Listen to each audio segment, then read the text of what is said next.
ఏమడుగుతున్నాడు? ఏమండి ఈ నాలుగు ఒకటే అంటున్నారు కదా మీరు. ఒకే జడ వస్తువు స్థితిభేదం చేత, రూపభేదం చేత, ఉపయోగ భేదం చేత దానికి ఇన్ని పేర్లు పెట్టామంటున్నావు కదా. మరి అసలు ఆ నాలుగు వస్తువులు ఉన్నాయా?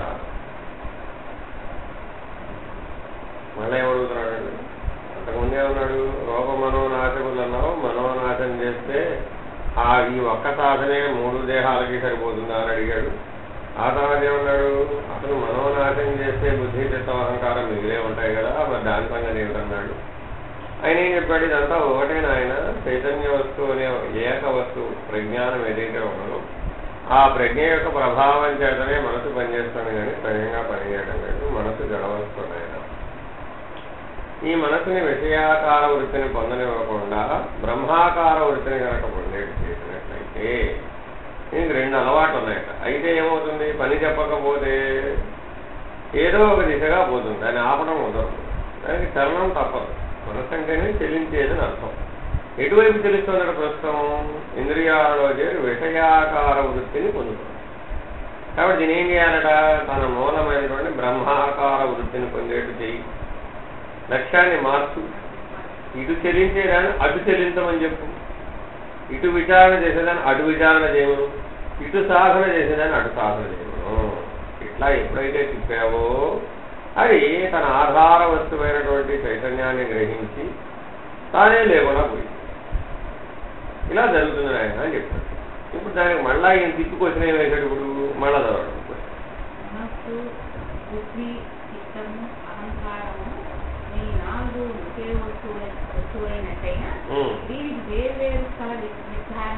ఎందుకు పెట్టారు అలాగా? మరి నువ్వు అంతా ఒకటే అంటున్నావు, కానీ మనమేమంటున్నావు? హృదయం అంటే ఓ దగ్గర ఉందంటున్నావు, మనస్సు అంటే ఒక దగ్గర ఉందంటున్నావు, ఒక తీరుగా పనిచేస్తుంటున్నావు, బుద్ధి అంటే మరొక తీరుగా పనిచేస్తుంది. దానికి ఒక స్థలము, ఒక నిర్ణయము, ఒక విధానము చెప్పారు కదా మరి వేదాంతంలో. అలా ఎందుకు చెప్పారు? దానికి ఇదిగో ఫలానా స్థానంలో ఉంది, ఫలానాలాగా అది ప్రవర్తిస్తుంది, ఫలానాలాగా దానికి విచారణ ఉంది, ఫలానాలాగా దానికి నిర్ణయం ఉంది, ఫలానాలాగా దానికి పరిణామం ఉన్నది. ఇలా దానికి అంతా చెప్పుకొచ్చారు కదా. 4టికి 4 పద్ధతులుగా చెప్పారు కదా వేదాంతంలో. అలా ఎందుకు చెప్పారు అని అడుగుతున్నాడు. సమాధానం ఏం చెప్పారు?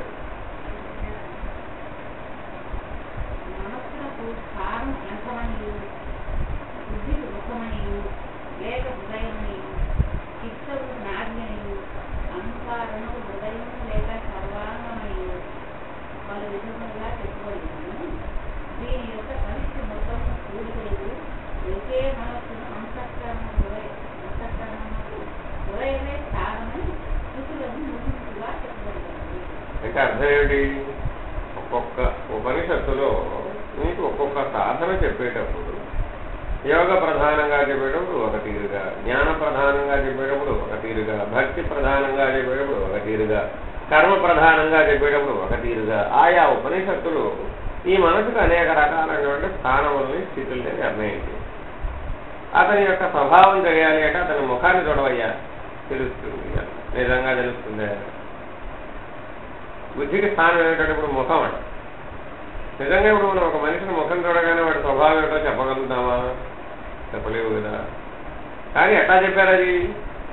అంటే ప్రాథమిక దశలలో తెలుసుకోవడం కోసం చెప్పాలి కాబట్టి అట్లా చెప్పారు. మనం తెలుసుకోవడం కోసం చెప్తున్నామా? కాదు కదా. నిరసించడం కోసం చెబుతున్నాం. మరి నిరసించడం కోసం చెప్పేటప్పుడు తీరు వేరుగా ఉంటుంది కదా. బాల్యంలో తెలుసుకోవడం కోసం చెప్పేటప్పుడు ఒక తీరుగా చెప్తున్నాం.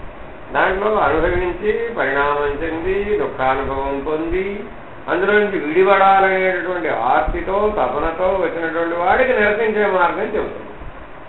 మరి అటువంటి నిరసించే మార్గం చెప్పేటప్పుడు తెలుసుకునేటప్పుడు చెప్పినటువంటి మార్గాలు సరిపోతాయా? సరిపోవురా. అందుకని పలు రకాలుగా చెప్పారు వాడికి. చిత్తం నాభిలో నాభిస్థానమని, మనసుకు కంఠస్థానమని, బుద్ధికి హృదయస్థానమని, అహంకారానికి సర్వాంగం టాప్ టు బాటం. అందుకనే కదా కాలికి చీమ పుట్టినా తల మీద చీమ పాగినా కూడా మనకి తెలుస్తుంది. కాబట్టి అహంకారం మనసులో భాగం అయ్యి ఉంటేనే కదా తెలుస్తుంది. మరి మనకు అట్లాగా మనసు శరీరం అంతా వ్యాపించి ఉండదు కదా. కానీ ఎట్లా వ్యాపించదు? అహంకార రూపకంగా దేహాభిమాన రూపంగా వ్యాపించదు. అర్థమైందండి? మనసు కంఠస్థానంలో ఎందుకు ఉంది? సుషుప్తి సమయంలో కంఠస్థానంలో ఉంటుంది. నిద్రాస్థానం ఏంటి? కంఠం. తెలివి ఇక్కడికి పడిపోయింది, అందుకే తలవాలిపోతుంది. కారణం ఏమిటి? మనసు ఇక్కడికి పడిపోయింది. సుషుప్తి స్థితిలో మనసు ఎక్కడ ఉంది? ఇప్పుడు కంఠస్థానంలో ఉంది. అర్థమైందా? జాగ్రత్త అవస్థలో ఎక్కడుంది? ఆజ్ఞాచక్రం ముఖంలో ఉంది. అక్కడ 4 స్థానాలు చెప్పాడు కదా. అదే తురియంలో ఎక్కడుంది? సాక్షిగా ఉంది. ఎక్కడుంది? హృదయ స్థానంలో. ఈ మనసే ఆ స్థాన భేదం వల్ల నీకు అవస్థాభేదం కలుగుతుంది. మనస్సు ముఖం ఆజ్ఞాచక్ర స్థానంలో పనిచేస్తే జాగ్రత్త అవస్థ కలుగుతుంది. కంఠస్థానానికి పడిపోతే సుషుప్తి అవస్థ కలుగుతుంది. నాభిస్థానానికి పడిపోతే కలలు కలుగుతుంది. హృదయ స్థానంలో ఉండి తుర్యావస్థ. అన్ని రకాల రూపాలు చేసి దానికి బుద్ధి చిత్తమని అహంకారమని పేరు పెట్టామన్నమాట. ఈ అవస్థల రూపంగా దాన్ని తెలుసుకోలేకపోయి అంత తెలివి లేదు నీకు. అప్పుడు మొదట్లో చెప్పినప్పుడు ఎంత తెలివి ఉంటుందా? ఇట్లా చెబితే తెలుస్తుందా? తెలియదు కదా. ఇప్పుడు తెలుస్తుంది కాబట్టి ఏం చెప్తున్నావు? నాయన ఆ మనస్సుకి ఈ స్థాన భేదం చేత దాని ప్రవర్తన భేదం కలుగుతుంది. మనస్సు నువ్వు మేకోలో ఉన్నావు, మనసు ఎక్కడ పనిచేస్తుంది? ప్రతిదీ ఎక్కడి నుంచి నీకు తెలియబడుతుంది? కనుబొమ్మల మధ్య స్థానం నుంచి తెలియబడుతుంది, ముఖం నుంచి తెలియబడుతుంది. అందుకని స్థిరస్సు నిలబడదు. గాఢ నిద్రావస్థలో వెళ్ళిపోయావు. ఏమైంది? ఏ జీవికైనా తల వాలిపోతుంది. ఏ జంతువులకైనా సరే, వెన్నెముక కలిగిన ఏ జంతువులైనా తల వాల్తక తప్పదు. ఎందుకని? మనసు ఎక్కడికి పడిపోయినప్పుడు కంఠస్థానానికి పడిపోయింది. మరి మెలకువ సంగతి చెప్పారు, గాఢ నిద్ర సంగతి చెప్పారు. తలలో ఎక్కడుంది? నాభిస్థానంలో పనిచేస్తుంది. చూడండి ఎక్కడికి వచ్చేసిందో. ఎందుకని నాభిస్థానానికి వచ్చేసింది? ఆ నాభి ద్వారానే కానీ నీకు దేహం కలిగింది. నీకు దేహం ఎట్లా వచ్చింది? ఆ నాభిస్థానం నుంచే కదా ప్రారంభమైంది. ఇప్పుడు ఎక్కడికి వచ్చేసిందంటే దేహాభిమాన స్థితిలోకి వచ్చేసింది. సగం మెలకువలో సగం నిద్రలో ఉంది కళలో. అప్పుడు ఏమైంది? తెలివి సగం సూక్ష్మంలో సగం స్థూలంలో పనిచేస్తూ ఉంది. మనోమయ విజ్ఞానమయ కోశాల మధ్య పనిచేస్తూ ఉంది. అప్పుడు ఏమైనప్పుడు వాసనాబలంతో కూడినటువంటి ఏ బలీయమైన జ్ఞాపకాలు అయితే ఉన్నాయో, ఏ బలీయమైన జ్ఞాపకాల చేత ఈ దేహం ఏర్పడిందో ఆ స్థానానికి చేరిపోయింది. అన్నీ ఇందులోవే కదా, అన్నీ ఇవే. రకరకాలుగా చెబుతున్నావు. ఎందుకు నిన్ను ఒప్పించడానికి? నీవు ఆత్మస్వరూపుడని నీకు విశ్వాసం కలిగించడం కోసమని, నీ సందేహాలను నివర్తింపజేయడం కోసమని ఇన్ని రకాలుగా చెప్తున్నావు. ఎందుకని? నీ జీవితంలో అనేక రకాల సంఘటనలు, అనేక రకాలైన పరిస్థితులు, అనేక రకాలైన ఆకర్షణలు, అనేక రకాలైన సంస్కార బలాలు నీకు పనిచేసినాయి. పనిచేస్తూ కూడా అవి పనిచేసినప్పుడు నీకు సందేహం కలుగుతూ ఉంటుంది. అందుకని నీకు వాటిని నివర్తింపజేయడానికి, వాటిని నిరసింపజేయడానికి కోసమని పంచకోశ పద్ధతిగా చెబుతున్నాడు, అవస్థాత్రయ పద్ధతిగా చెబుతున్నాడు, శరీరత్రయ పద్ధతిగా చెబుతున్నాడు. ఇంకెలా చెబుతున్నాడు? మనసు బుద్ధి చిత్తం అహంకారం దాన్ని విడగొట్టి చెబుతున్నాడు. అదంతా ఒకటే. ఇదంతా ఎందుకు చెబుతున్నావు? నువ్వు అది కాదని నిరసింపజేయడానికి కావాల్సిన బలం సంపాదించడం. అంతా మనసే. అది అయితే అది జడం. అదేమిటి? జడం. ఎట్లా? ఎనపకుండా పెట్టింది. అది ఏం జరిగింది? దానికి ప్రజ్ఞ వచ్చి చేరింది. దాంట్లో ఏది ప్రజ్ఞలో చేరిందా? ప్రజ్ఞస్థితిలో చేరిందా? ఎనపకుండా అగ్నిలో వేసాం, అగ్ని వచ్చి ఎనపకుండుకు చేరుతుందా? చేరదు కదా. అగ్ని ఎప్పుడు అగ్ని స్థానంలోనే ఉంది. ఎనపకుండా పట్టుకుపోయి అగ్నిలో వేసాం. వేస్తే ఏమైంది? మండిపోతుంది. మండిపోతే ఏమైంది? ఎన్ని అవయవాలు ఉంటాయి అన్ని అవయవాకారం చెందింది. ఎన్ని విషయాలుంటే అన్ని విషయాకారం చెందింది. ఎన్ని పనులుంటే అన్ని పనుల ఆకారాన్ని చెందింది. ఎన్ని సంస్కారములుంటే అన్ని సంస్కారముల ఆకారం చెందింది. ఎన్ని ఫలితాలుంటే అన్ని ఆకారం చెందింది. ఎట్లాగా? 3 గుణాలను ఆధారం చేస్తుంది, 3 శరీరాలని ఆధారం చేస్తుంది, 3 అవస్థలను ఆధారం చేస్తుంది. 3గా ఉన్న వాటిని అన్నింటినీ ఆధారం చేసుకుని ఇంతగా అనేకం అయిపోయింది. ఎంతగా అనేకం అయిపోయిందంటే ఇప్పుడు అది తప్ప అసలు జీవితంలో మరొకటి కనపడకుండా ఉన్నంతగా అయిపోయింది. కానీ దాంట్లో ఉన్న అగ్ని చల్లారిపోయింది అనుకోండి, ఇప్పుడు ఏమైంది? జడ వస్తుంది. ప్రతాపం అంతా చైతన్యానిది కానీ అగ్నిది కాదు కదా. జ్ఞాపకుండా ఏం చేయగలుగుతుంది? ఏం చేయలేదు కదా. ఎందుకని? అందుకే మళ్ళా రెండో ఉపమానం చెప్పాడు. ఇట్లా అనుకుంటావనే ఏం చెప్పాడు? సమిష్టికి మాట్లాడినప్పుడేమో అగ్నిగుండు, అర్థమైందా? అదే వ్యక్తికి మాట్లాడినప్పుడు ఏంటి? లక్కా బంగారం.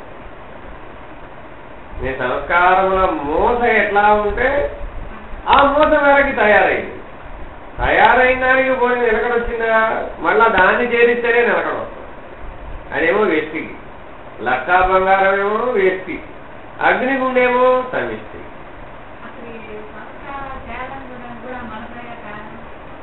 ఒకటి అంశం గుర్తుపెట్టుకోండి, సంస్కారం అన్న పదం ఎవరికి పెట్టాము?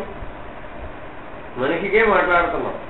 జంతువుకి వచ్చేటప్పటికి జంతువు కూడా సంస్కారమని అన్నాం, కానీ దానికి అసలు సంస్కారం అని తెలుసుకోగలిగే తెలివి ఉందే? లేదు కదా. నీకు ఎప్పుడైతే వికాసం వచ్చిందో మనోవికాసం దానికి లేదు, నీకు మనోవికాసం ఏర్పడింది కాబట్టి బలమైన ముద్రలు ఏర్పడ్డాయి.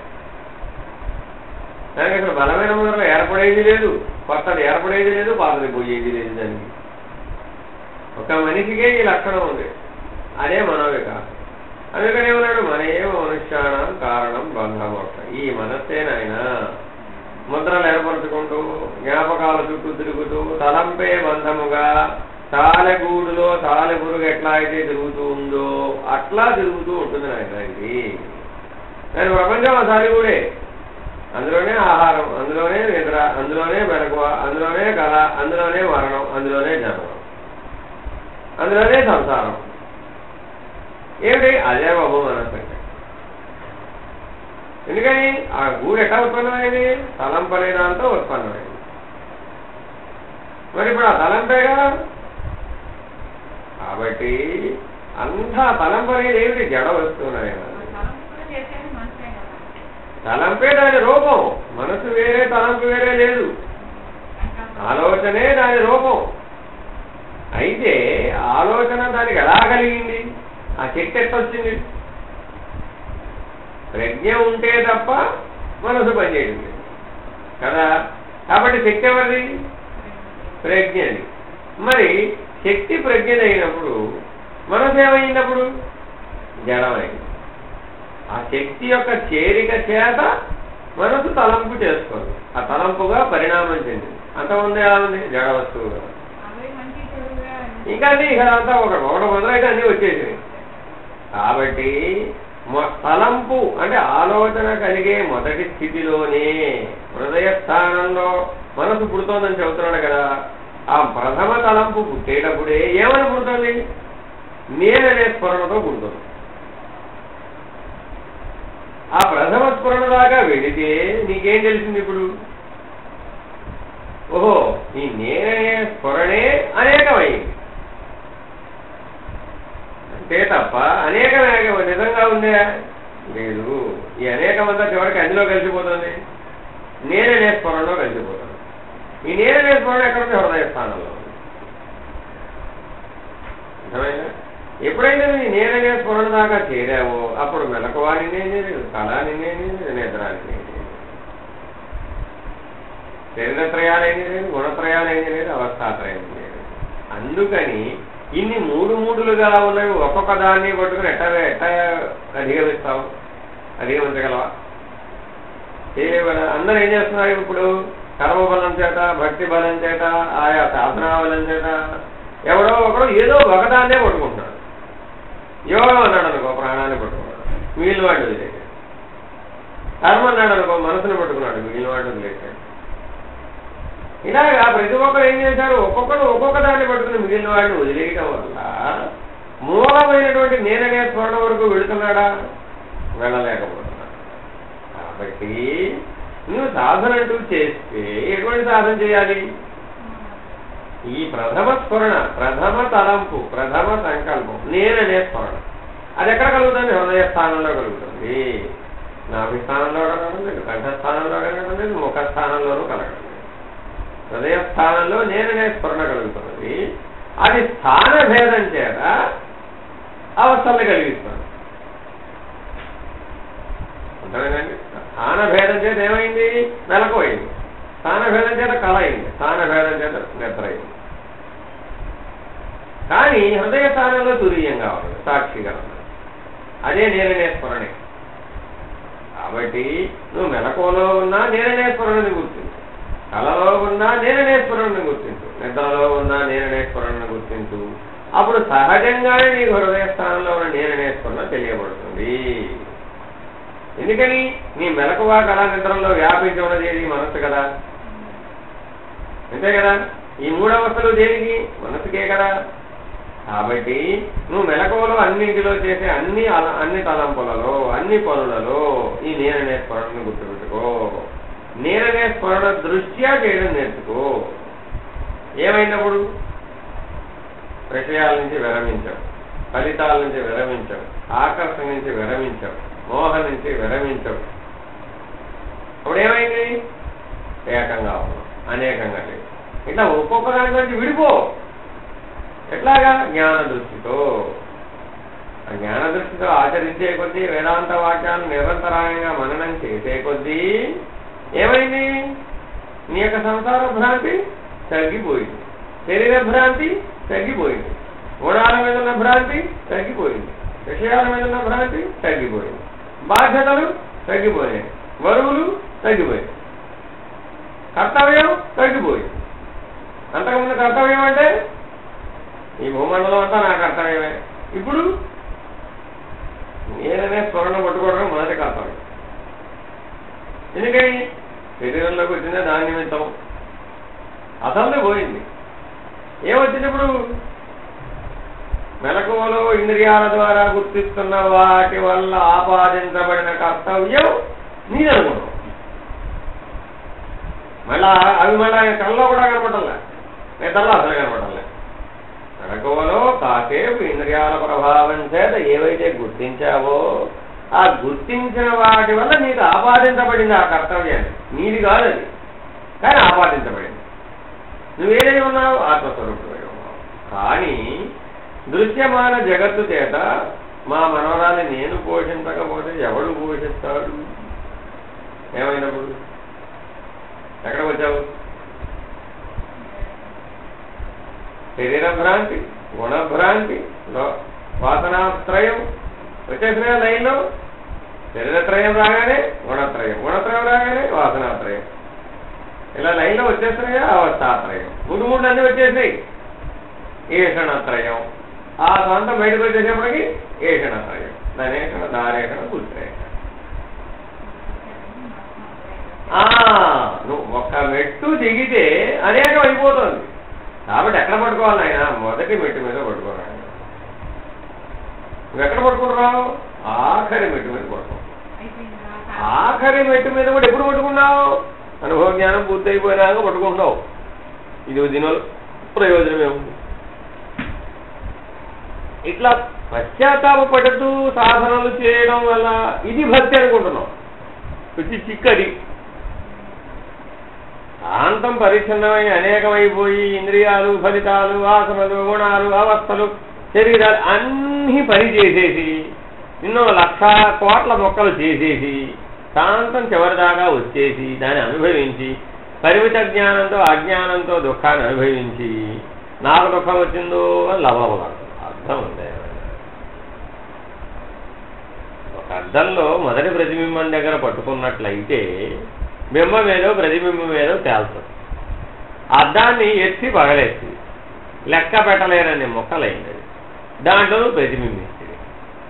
ఇప్పుడు ఏమంటావు? ఆ మొక్కలన్నీ కలిగి ఓ ప్రతిబింబం చేస్తానంటావు. సాధ్యం సాధ్యం అవుతుంది ఎప్పటికైనా. ఏ మొక్కకు ఆ మొక్కే ప్రతిబింబం కనబడదు. ఆ ప్రతిబింబం కనబడప్పుడు ఆనందపడిపోతుంది. అదే ఇది చిన్న ప్రతిబింబం కదా, మొక్కలైపోయిన ప్రతిబింబం కదా, కనీసం ఏక ప్రతిబింబం కూడా కాదు. ప్రతిబింబం అలా మొక్కలైపోయింది. అందువల్ల ఏమైంది? పరిమితంగా ఎంతగా పరిమితం అయిపోయింది? చివరికి అత్యంత హీనత్వం చెంది ఎంతో ఉన్నత స్థితిలో ఉండవలసినటువంటి తెలివి, ప్రజ్ఞ చివరికి ఎక్కడికి వచ్చేసింది? దుఃఖ భారంతో కుంగిపోయే స్థితికి వచ్చింది.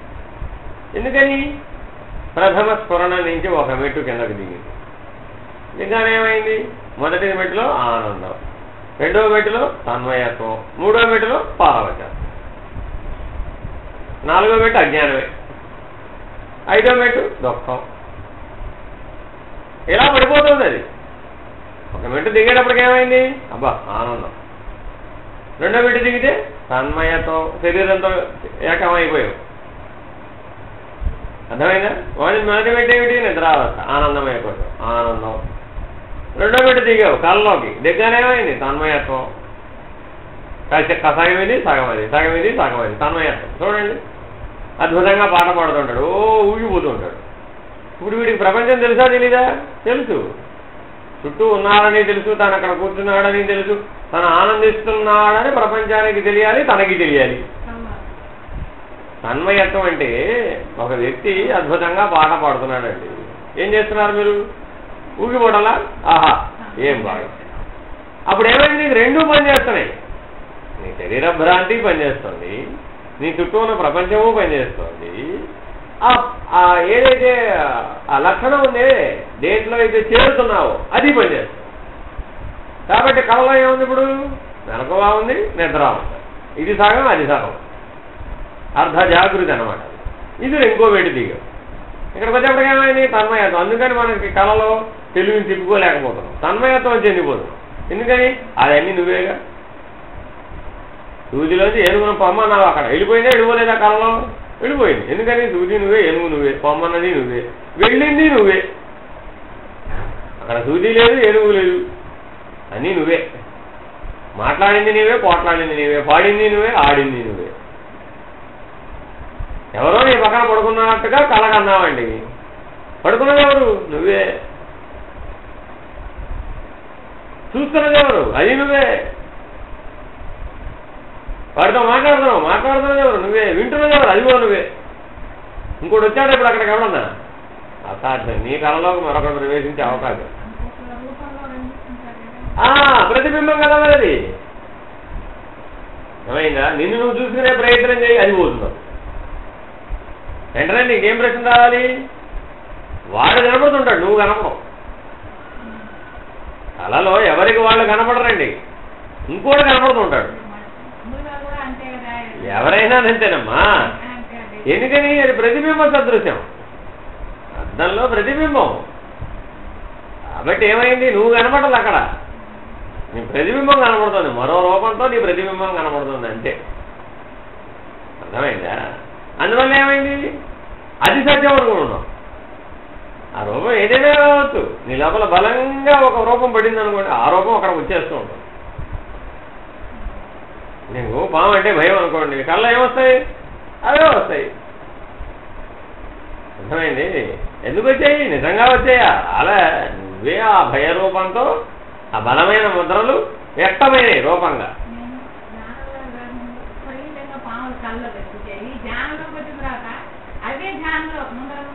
అవే పోతాయి. మరి అదే అప్పుడు ఏం చెప్పాను మీకు? అవే పోతాయి, కంగారు పడదని చెప్పాను. ఒకటి గుర్తుపెట్టుకోండి, ఇవన్నీ తాత్కాలికములు. ఎందుకని? ప్రతిబింబాలు. అవి నీలో బలమైనటువంటి జ్ఞాపకాలు ఏవైతే ఉంటాయో అవి ఆ రూపాన్ని ధరిస్తాయి, అంతే. అవి నీ ప్రతిబింబాలు, నువ్వు కల్పిస్తున్నావు దాన్ని. ఇంద్రజాలికుడు ఇట్లా గాలిలో నుంచి యాపిల్ పండు తీసినండి, నీ కళతో చూస్తున్నావు, నువ్వు చేతితో పడుకుంటే ఉండవు. నిజంగా గాలిలో నుంచి యాపిల్ పండు వచ్చిందా? నిజంగా గాలిలో నుంచి యాపిల్ పండు రాలేదు కదా. వస్తుంది అక్కడైనా? చాలా హస్తలాఘం.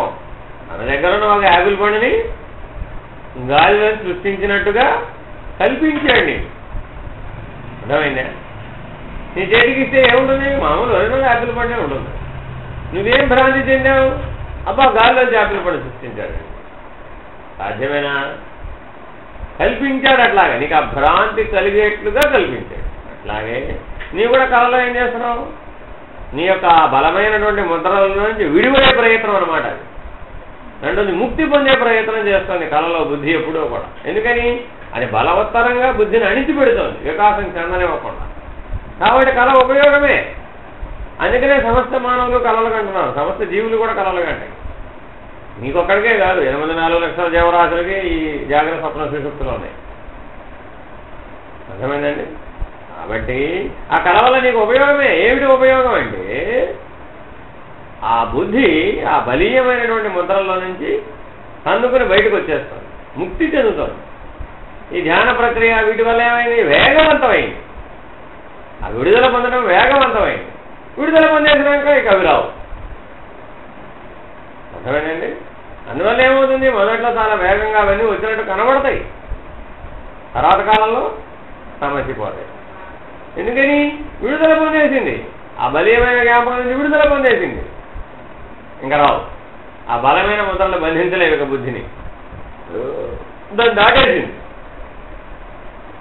కాబట్టి అట్లాగా నీకు తెలిసినా తెలియకపోయినా కూడా సృష్టి క్రమం ఇలాగే ఉంది. అర్థమైందా? కాబట్టి నువ్వు దీన్ని తెలుసుకో. అప్పుడేమైంది? జ్ఞానం అయింది. తెలియక జరిగితే అజ్ఞానం అయింది. తెలిసి జరిగితే భయపడవుగా, అప్పుడు భ్రాంతి చెందవుగా. అలా వచ్చింది. ఓహో, బుద్ధి కల్పిస్తుంది నాయన. సత్యసాయిబాబా నా మంచం పక్కనే నిలబడి నాతో మాట్లాడుతున్నాడు, కలగన్నాను. మేము సత్యసాయిబాబా నేనే, నా జ్ఞాపకమే, నా ప్రతిబింబమే. ఎందుకని? బలంగా ముడిపడింది. నేను బాబాతో మాట్లాడాలి, నేను బాబాతో మాట్లాడాలి, బాబా నాతో మాట్లాడాలి, బాబా నాతో మాట్లాడాలి. ఆ బలంగా లోపల పడిపోయింది. ఇప్పుడు బుద్ధి ఏం చేసింది? అది నడవనివ్వటల్లా, బుద్ధిని వికాసం చెందనివ్వటల్లా. ఆ జ్ఞాపకం అడ్డం వచ్చేస్తుంది మాటి మాటికి. దానివల్ల దుఃఖం కలుగుతోంది. ఏం చేస్తున్నప్పుడు అది? ఓహో, నీ ప్రభావం ఎలా ఉందే అని ఏం చేసింది? ఆ కల్పించేసింది అనమాట. అంతే, వెంటనే కల్పించగానే ఏమైంది? సంతృప్తి చెందేశావు. బాబా నాతో మాట్లాడండి. వాళ్ళ కల్లో బాబా నాతో మాట్లాడేటండి బాబు. ఆరోగ్యం 30 రోజులు దాని ప్రభావం నుంచే అదే చెప్తావు. అందువల్ల ఏమైపోయింది? బుద్ధికి బంధం విడిపోయింది, సమసిపోయింది. మళ్ళా యథాస్థితికి వచ్చేది, వికాసం చెందుతూ. ఇప్పుడు ఇది అవసరమేనా కాదా? పరమాత్ముడు ఎంత దూరం ఆలోచించి పెట్టాడు చూడండి. నీవేర్పరుచుకున్నావా ఈ క్రమం అంతా? ఈ వ్యవస్థ నువ్వేర్పరుచుకున్నావా? లేదే, సృష్టి ధర్మంగా సహజంగా వచ్చింది. చూడండి ఎంత దూరం ఆలోచించి పరమాత్మ సృష్టి నిర్మించాడు. మానవుడి స్థితి ఎట్లా ఉంటుంది, దేని చేత బంధించబడతాడు, ఎట్లా ముక్తుడు అవ్వాలి, దాంట్లోనే ఏర్పరిచాడు. అర్థమైందా? కానీ మనమేమిటి? దాన్ని అర్థం చేసుకోలేక మరింతగా తొట్టేస్తాం. అర్థమైందా? ఆ కళలో వచ్చిన అనుభవం అబ్బా ఎంత అద్భుతం అండి. రోజు అదే కళ కంటానికి ప్రయత్నిస్తాడు, ఇక రాదు అది. ఎందుకని? చెబుతాడు, అదే చెబుతాడు. ఏమండి అప్పుడు ఎలా కలిగిందో కానీ అద్భుతమైనటువంటి కళ వచ్చిందండి. ఆ తర్వాత నుంచి ఎన్ని రోజులు ప్రయత్నించినా రాలేదండి. జ్ఞానం వాళ్ళు కూడా ఇట్లాగే కథలు చెబుతుంటారు. అర్థమైందా?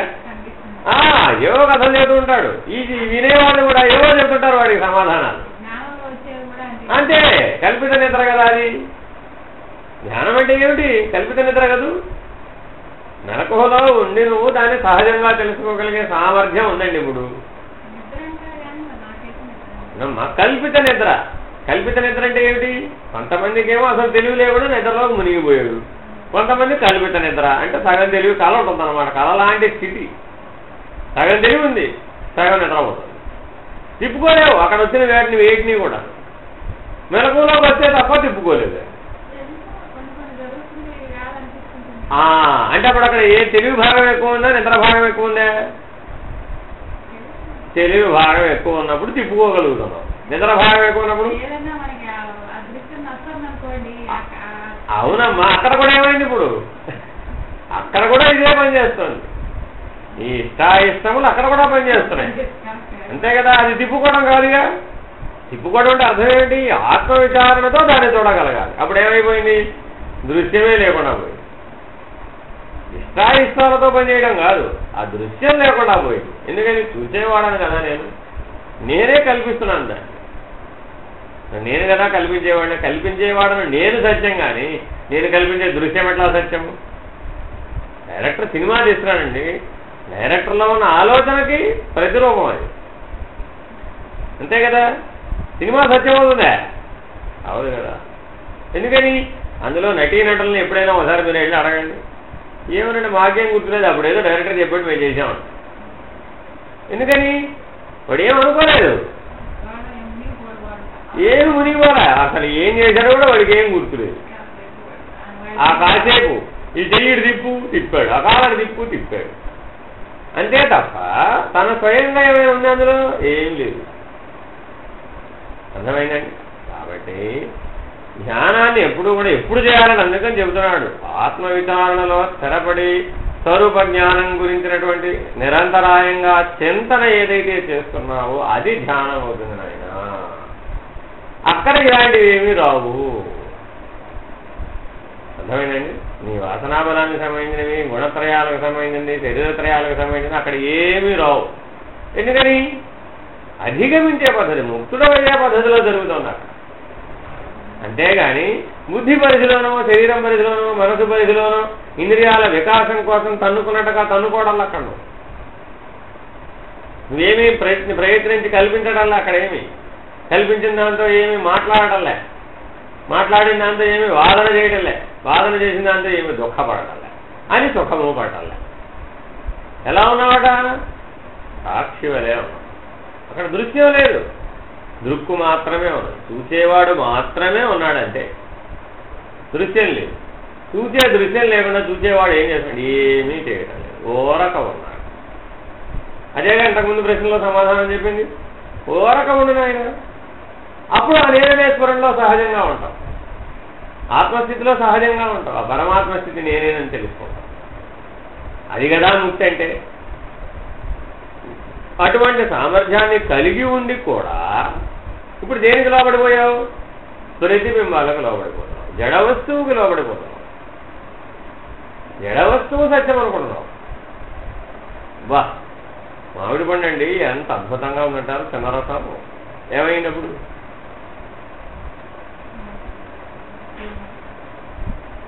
వచ్చేసావుగా, ఇంద్రియంలోకి వచ్చేసావు. ఇంద్రియం కాస్త విషయంలోకి వచ్చేసింది. ఎంతగా వచ్చేసింది? చాపల్యం, విషయ చాపల్యం బలపడిపోయింది. ఇప్పుడు ఈసారి ఇంకెప్పుడైనా కానీ మామిడి పండు బాగోదని ఎవడని చెప్పాడు అనుకోండి, ఏమంటాం అప్పుడు? దాని మీద పెద్ద వాదన.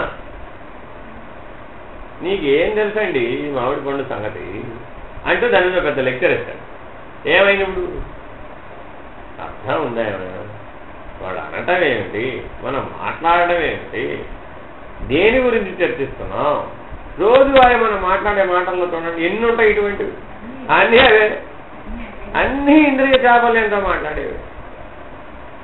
మరి ఇప్పుడు సాధకుడైనటువంటి వాడు, ఆత్మవిచారంలో ఉన్నవాడికి ఎప్పుడు మౌనం ఉంటుందా? చాలా మాట్లాడతాడా? ఎప్పుడు మౌనమే. ఎందుకని? అంతర్ముఖ ప్రయాణం చేసేవాడండి, వెనక్కి వెళ్ళేవాడు. వాక్కు నుంచి బయటకు వచ్చేవాడు కాదు. నేను వాక్కు పుట్టే స్థానం నుంచి వెనక్కి వెళుతున్నాను. నా ప్రయాణం వెనక్కి, మూలంలోకి. నా మూలాన్ని నేను తెలుసుకోవాలి. అప్పుడు కదా నేను ఈ శరీరంలోకి వచ్చినటువంటిది ఎందుకనేది లక్ష్యం నాకు తెలిసి సార్థకమయ్యేది. అనే లక్ష్యంతో ప్రయాణం చేసేవాడు సాధకుడు. ఇప్పుడు సాధకుడు అయిన వాడికి సాధకుడు కాని వాడికి ఎంత భేదం ఉందో చూడండి. నియమాలన్నీ సాధకుడికే ఉంటాయి. ఎవడు పెట్టాడు? వాడే పెట్టుకున్నాడు. మిగిలిన వాళ్ళు, బాహ్యంలో ఉన్నవాళ్ళు, అది ఆయన చెప్పాడండి 40 రోజులు చేయమన్నాడండి. 41వ రోజు ఏం చేస్తాడు? పడితే అడకన పెట్టేస్తాడు, నియమాలన్నీ వదిలేస్తాడు. సాధకుడు ఎవరో చెప్తే చేయలే, అది ఉన్నతోన్నతమని తెలుసుకున్నాడు. ఆ తెలుసుకున్న ఉన్నతోన్నతాన్ని జీవితంలో, నిత్య జీవితంలో మరణం వరకు ఆచరించడానికి సిద్ధపడ్డాడు. ఇప్పుడు దానికి పరిమితి ఉందా? లేదు. సహజం అవుతాడా అవడా? మరి అట్లా చేసినప్పుడు అయిపోతాడు. నువ్వు 10 రోజులు, 30 రోజులు, 40 రోజులు చేస్తే ఏమవుతావు? యాంత్రికం అవుతావు. మహా అయితే చేస్తావు, యాంత్రికం అవుతావు. అది సమర్పణ భావంతో చేస్తే, ఇష్టం కాదు, సమర్పణ భావం. ఎందుకని? నిన్ను మరొకడికి సమర్పించుకుంటే తప్ప వాడు జ్ఞానం బోధించడు. అశరీర పద్ధతిని బోధించాలి అంటే నువ్వు వాడికి సమర్పించబడితే తప్ప వాడు బోధించడు. వాడి సంకల్ప బలం నీకు తెలియదు, వాడి ప్రభావం నీ మీద పనిచేయదు, వాడి జ్ఞానం నీలో ప్రవేశించదు, వాడి ప్రజ్ఞ నీలో ప్రవేశించదు, వాడి చైతన్యం నీలో ప్రవేశించదు. ఎందుకని? నువ్వు హృదయ ద్వారాలు తెరవాలి. నీ ప్రయత్నం ద్వారా నీ హృదయ ద్వారం తెరవాలి. దానికి అడ్డంగా మనస్సు, బుద్ధి, చిత్తము, అహంకారం చుట్టూ కావాలన్నాయి. వాటిని నిరసిస్తూ వాటిని పక్కకు నెట్టివేస్తూ ఆ వేదాంత వాక్యాలకు ఆశ్రయం ఇస్తూ ఆత్మస్థానానికి ఆశ్రయం ఇస్తూ స్వరూప స్థితిని యొక్క ద్వారాలను తెరిస్తే హృదయ ద్వారం తెరిస్తే కదా ఎందుకు భగవంతుడు కనబడలేదు ఆ ద్వారం తెరుగు కనబడతాడు నీకు ఆత్మసాక్షాత్కారం ఎందుకు అవ్వలేదు అది ఎక్కడుందో అసలు అక్కడ దాకా పోతేగా మనం బయట ఉన్న కావలి వాండ్రతోనే సరిపెట్టుకుంటుంది కాబట్టి గురు సత్తా పనిచేయాలన్నా ఈశ్వరీయ సత్తా పనిచేయాలన్నా ఆ దైవం పనిచేయాలన్నా తెలియబడాలన్నా నువ్వే స్థానంలో ఉండాలి హృదయ స్థానంలో ఉండాలి స్వరూప జ్ఞానంలో ఉండాలి స్వస్థితిలో ఉండాలి నేను ఆత్మస్వరూపుడని స్థిరమై ఉండాలి మిగిలిన వాటిని నిరసంగా మరి ఇప్పుడు ఏమయ్యావు ఎవరు పెట్టుకున్నారా నియమాలు నేనే పెట్టుకున్నాను ఎవరి కోసం నా కోసమే ఎవరు తెలుసుకోవడం కోసం నన్ను తెలుసుకోవడం కోసమే నేను ఎందుకు పుట్టాను అసలు పుట్టింది జీవిస్తున్నది సరిపోతున్నది నేనెవడను అనే ప్రశ్నకు సమాధానం కోసమని నేను ఏర్పాటు చేస్తున్నాను ఇదంతా కూడా ఎందుకని ఆ ప్రశ్నతోనే ఈ శరీరంలోకి వచ్చాయి ఆ ప్రశ్నతోనే ఈ శరీరంలోంచి విడిచిపెడుతున్నా మధ్యలో కూడా నేను చేస్తున్న పని అదే నిమిషానికి ప్రశ్న రావడంలా కుటుంబంలో ఒకటి ప్రతిపాదించామండి మరొకటి దాన్ని ఖండించేటండి వెంటనే ఏమన్నావు నువ్వెవరో చెప్పడానికి అంటున్నావా లేదా దానికి ప్రతిబింబం ఏమిటి అసలు నేనెవడనేగా ఎదుటివాడిని నువ్వెవరని ప్రశ్నిస్తున్నావండి అసలు దానికి ప్రశ్న మూల ప్రశ్న ఏమిటి నేనెవడను నేను ఫలానా నువ్వెవడు మాట్లాడడానికి అనే ధోరణిలో మాట్లాడు నేను ఫలానా సత్యమేనా ఇది విచారణ చేసావా లేదు కదా అయిపోయింది నిర్ణయం చేసి పడేసావు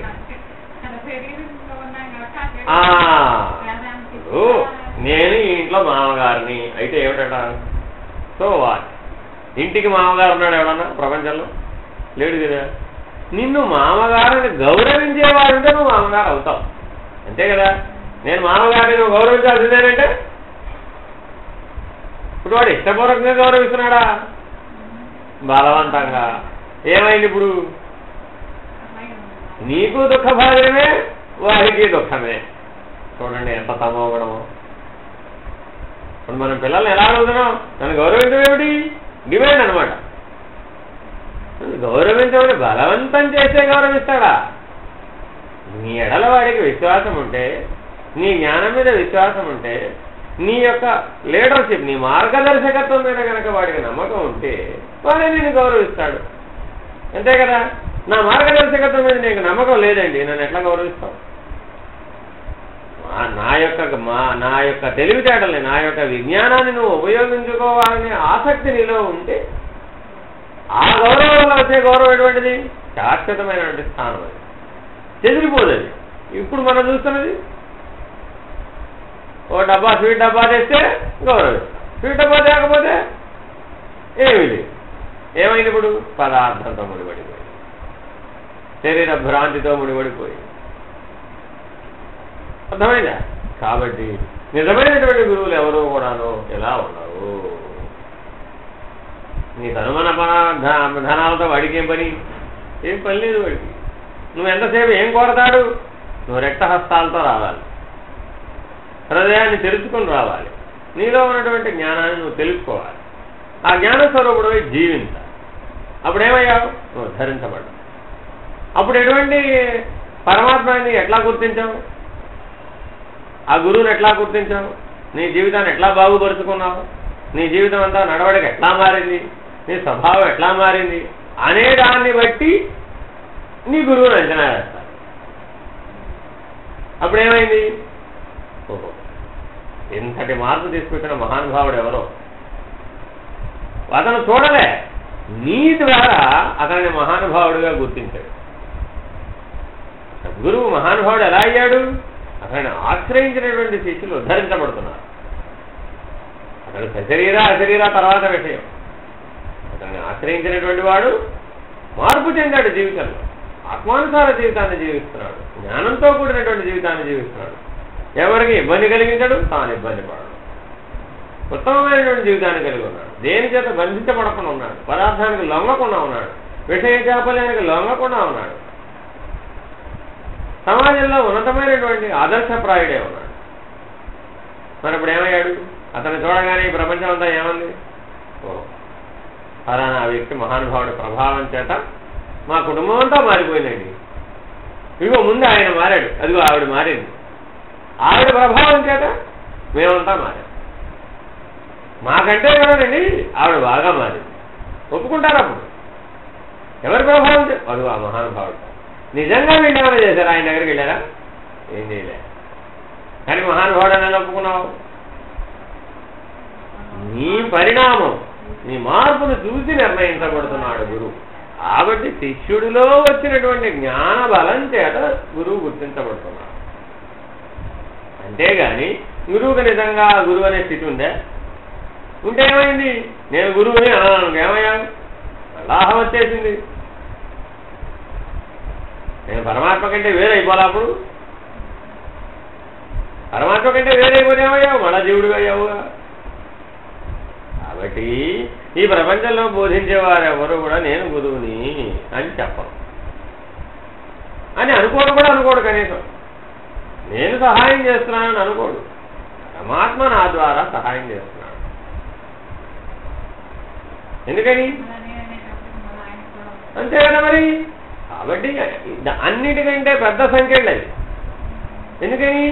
ఎంతో మందికి చెబుతాడు, ఎంతో మందికి సహాయం జరుగుతుంది. ఎవరు సహాయం చేశారు? వాడిలో ఉన్న ఆత్మస్వరూపమే, వాడిలో ఉన్న పరమాత్మ స్వరూపమే. ఆ దృష్టితో చూసినప్పుడు సహాయం చేసేవాడెవడు, పొందినవాడెవడు? ఇద్దరు లేరు. మరి ఇప్పుడు నేను చేశానంటే నా శిష్యుడండి అంటే ఏమైంది? అహం రాలే, చిన్న రాలేదా? కాబట్టి అట్లా ప్రవర్తించరు. అనుభవ జ్ఞానం కలిగిన వాళ్ళు ఎవరు కూడా అలా ఎవరు ప్రవర్తించరు. గౌరవం, విశ్వాసం, అంతేగాని కృతజ్ఞత అదంతా శిష్యుడిది. అంతేగాని గురువు ఎక్కడా కూడా నేను ఇంత కష్టపడ్డానండి, ఇంత కష్టపడి వీడు విద్యకి నేర్పించానండి, ఏమైనప్పుడు అహం రాలా. ఇంకా ఎటువంటి బంధం ఏంటంటే శిష్యుడైనా ఉద్ధరించబడతాడు కానీ ఆ గురువు అని, నేను గురువు అనేవాడు ఉద్ధరించబడు ఎప్పటికీ. ఎందుకని? అవి శాశ్వత సంఖ్యలు. ఎందుకనిట? ఇంకా దాంట్లో బయటకు వచ్చే అవకాశం లేదు. అది ఎంత బలీయమైన ముద్రయ్యా అంటే సృష్టి వినాశనం చెందినా కూడా వాడికి ఆ సంఖ్యలు ఉంటాయి. కల్పాంతం మహాప్రళయం వచ్చినా సరే వాడికి నేను గురువు అనే అహం పోదు. మిగిలిన వాళ్ళందరూ, వాడిని ఆశ్రయించిన వాళ్ళందరికీ పోవచ్చు కూడా, వాళ్ళందరూ ధరించబడవచ్చు. కానీ వీడు మాత్రం అక్కడే ఉంటాడు.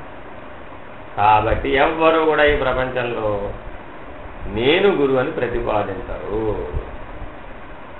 ఎందుకని? అందుకే చెప్పేది మేము గురువులం కాదమ్మా. అందరికీ ఈశ్వరుడే గురువు. ప్రపంచం మొత్తానికి, సృష్టి మొత్తానికి గురువు ఎవరు? ఈశ్వరుడే గురువు. ఈ సృష్టే గురువు. ఎందుకని? అదే బోధిస్తున్నది. పలు రూపాలలో బోధిస్తున్నది.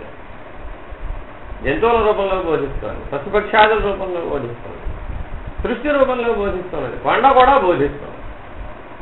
అవధూత గారికి 24 మంది గురువులు. ఎవరు? కొండ గురువు, సముద్రం గురువు, సూర్యుడు గురువు, చంద్రుడు గురువు. బోధించాలన్నా వాళ్ళు బోధిస్తున్నారు, చక్కగా బోధిస్తున్నారు. ఎలాగా? నువ్వు ఆ దృష్టితో చూస్తే, ఆ దృష్టితో స్వీకరిస్తే. మరి ఇప్పుడు గురువు కానిదేది? అనంత సృష్టి గురువే. అనంత సృష్టి పరమాత్మయే. ఆ పరమాత్మే నిజమైన గురువు.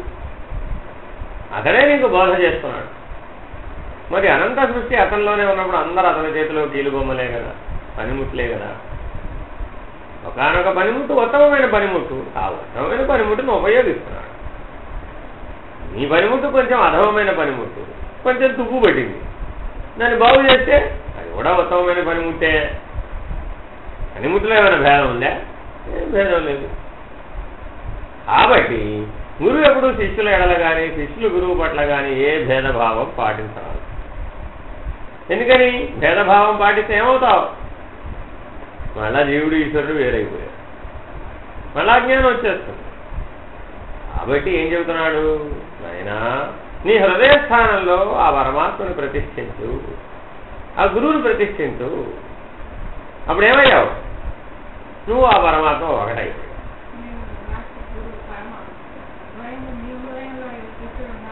అది రెండో పద్ధతి. అది సమిష్టానుభవం, బ్రహ్మానుభవం. ఇప్పుడు వ్యక్తికి మాట్లాడుతుంది. బ్రహ్మానుభవానికి మాట్లాడేటప్పుడు ఏమవుతావు? శిష్యుడే గురు హృదయంలో ఉంటాడు. అప్పుడు గురు శిష్యులు ఒకటాయి. అర్థమైందండి? అప్పుడేంటి? గురు శిష్యులు ఒకటైతే కానీ అది సాధ్యం కాదు. శిష్యుడు గురువుని ఆశ్రయించినంత వరకు ఆత్మానుభవం. అర్థమైందండి? ఇద్దరికి సంకల్పరీత్యా ఒకటే తీరుగా ఉంటారు. రెప్పపాటులో ఇద్దరు ఒక తీరుగానే ఉండిపోతారు. ఏ గురువు ఏ స్థితిలో ఉన్నాడు, శిష్యుడు ఆ స్థితిలో ఉంటాడు. బ్రహ్మానుభవంలో ఏం బోధించేది ఏముండదు అక్కడ. అంతా బోధించేదంతా ఆత్మానుభవం కిందే, పైన బోధించడానికి ఏం ఉండదు. అంతా నువ్వు గురు హృదయంలో ఉండి అనుభవించవలసిందే. గురువు ఆ స్థితిని అనుభవిస్తూ ఉంటాడు, నీవు ఆయన హృదయంలో ఉండి నీవు కూడా అనుభవిస్తూ ఉంటావు. తీరిపోయిన తర్వాత ఇక తీరిపోయిందంటావు, అయితే బో అంటాడు, వచ్చేస్తావు కింద నీ స్థితిలో. అప్పుడేమైంది? నువ్వు ఏ స్థితిలో ఉన్నావు నీకు అనుభవం కలిగింది. కానీ ఇంతకుముందు ఏ అనుభవ జ్ఞానం ఉంది? ఇప్పుడు బ్రహ్మానుభవ జ్ఞానం. ఆ అనుభవ జ్ఞానంతో ఈ ఆత్మానుభవాన్ని మార్పు చేసుకుంటాడు. అసలు నేను వ్యక్తిని కాదు, నేను సమిష్టిని. ఈ వ్యక్తి లేదు, అసలు నేను లేనివాడు. ఉన్నది సమిష్టే, మారిపోయాడు అనమాట. అది ఎట్లా సాధ్యమంటే గురువు హృదయంలో శిష్యుడు ఉండాలి. గురువు అట్టి సామర్థ్యం కలిగిన వాడే ఉండాలి మళ్ళా. కాబట్టి నువ్వు ఆశ్రయించేటప్పుడే సశరీర గురువా అశరీర గురువా తెలుసుకుని ఆశ్రయించు అని ఎందుకు చెప్పాడు మొదట్లోనే? ఇది కారణం. ఎందుకని నువ్వు లోపల ప్రయాణం, అంతర్ముఖ ప్రయాణం జరిగే కొద్దీ అది సశరీరమా అశరీరమా? అది అశరీరం కదా. మరి సశరీర పద్ధతి కలిగిన వాడిని ఆశ్రయిస్తే బయటికి చెబుతాడు. అర్థమైందండి? లోపలికి ప్రయాణం చెప్పడం. ఇహంలో నువ్వు సుఖంగా ఉండడం ఎట్లాగో చెబుతాడు. పరమార్థం చెప్పలేడు కదా. అతని సామర్థ్యం అంతవరకే. అతను తక్కువవాడని ఎక్కువవాడని కాదు అక్కడ అంశం. అందరి గురువులలోనూ పనిచేసేది ఈశ్వరుడే. నీ స్థితిని బట్టి నువ్వు ఆశ్రయించు. నీకు వచ్చిన సమస్యని బట్టి ఆశ్రయించు. ఏది దేని చేత తీవ్రంగా బాధించబడుతూ ఉంటే ఆ మేరకు ఆశ్రయించు. ఇది నా అజ్ఞానం వల్ల బాధించబడుతున్నానని ఎవడైతే నిర్ణయం చేసుకుంటాడో వాడేం చేస్తాడు? అసలు ఆ మూలమైన అజ్ఞానాన్ని తొలగించుకునే ప్రయత్నం కోసం ఆ శరీర గురువుని ఆశ్రయించు. అలా కాకుండా ఇహలోక పద్ధతిగా, ఇంద్రియాల పద్ధతిగా ఆశ్రయించినప్పుడు సశరీర గురువుని ఆశ్రయించు. ఈ యంత్రం మీ ఇంట్లో పెట్టుకోండి, మీకు అన్ని సుఖాలు కలుగుతాయి, అన్ని లాభాలు కలుగుతాయి. ఏమిటది? సశరీర పద్ధతి.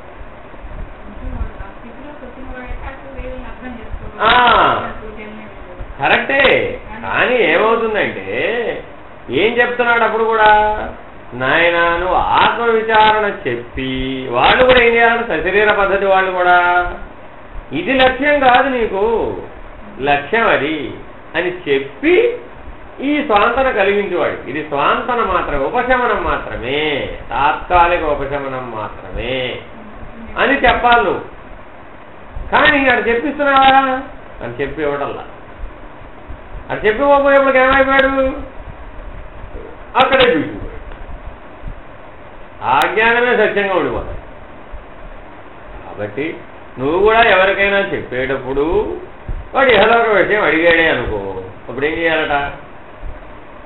ముందు వేదాంత వాక్యాలు, ఆత్మవిచారణకు సంబంధించిన వాక్యాలు చెప్పి, లక్ష్యం గురించి చెప్పి, ఇప్పుడు నీ సమస్యకు ఉపశమన మార్గం ఎట్లాగా?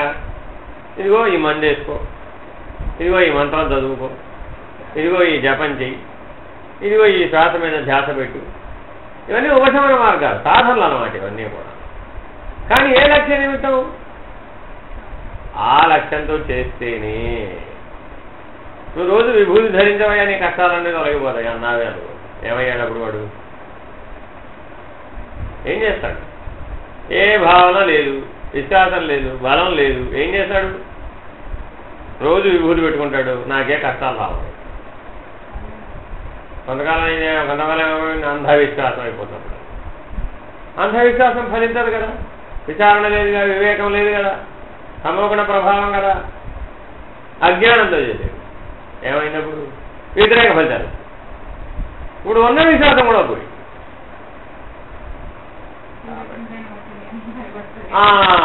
చివరికి 10 మందికి చెప్పేది కూడా అట్టాగే చెబుతాడు.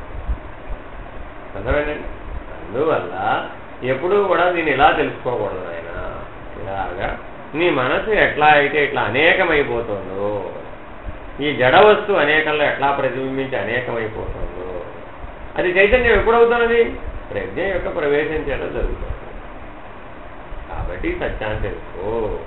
నీవే సత్యస్వరూపుడు, నీవు పరమాత్మ స్వరూపుడు, నీవు ఆత్మస్వరూపుడు, నీవు ప్రజ్ఞాస్వరూపుడు, నీవు జ్ఞానస్వరూపుడు, నీవు అప్రమేయుడు, అపరిమితుడవు, భావనా గంభీరుడవు, భావనాతీతుడవు, బుద్ధికతీతుడవు, ఇంద్రియాతీతుడవు, ఇంద్రియాలకు అగోచరమైనటువంటి వాడు. ఇవన్నీ ఎవరి పేరు? నీ పేర్లు, నీ లక్షణాలే. ఈ లక్షణాలతో జీవించు. ఏమైనప్పుడు నీవే పరమాత్మ. నేను నాకు పరమాత్మకు ఎట్టి భేదం లేదు. ఎందుకని? పరమాత్మ లక్షణాలతోనే నేను జీవిస్తున్నాను కాబట్టి. అప్పుడు రెప్పపాటు పక్కకి జరగనిస్తుందా? జరగదు. ఒకవేళ నువ్వు జరిగినా ప్రపంచం జరగనిస్తుందా? నేను జరగదు. వెంటనే నీ పక్కన నిలబడి నువ్వు అన్నావుగా,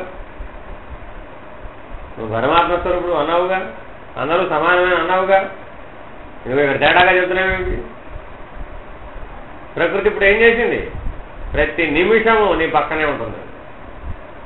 వాడన్నాడు అనుకోకూడదు, ఆహా ప్రకృతి నా పక్కనే ఉంది. వెంటనే నిరూపిస్తోంది. నీ సాధనలో నుంచి నువ్వు బయటకు వచ్చావు, నీ నియమంలో నుంచి నువ్వు బయటకు వచ్చావు. ఇటు వస్తావా అటు పోతావా తెలుసుకో అడుగుతోంది.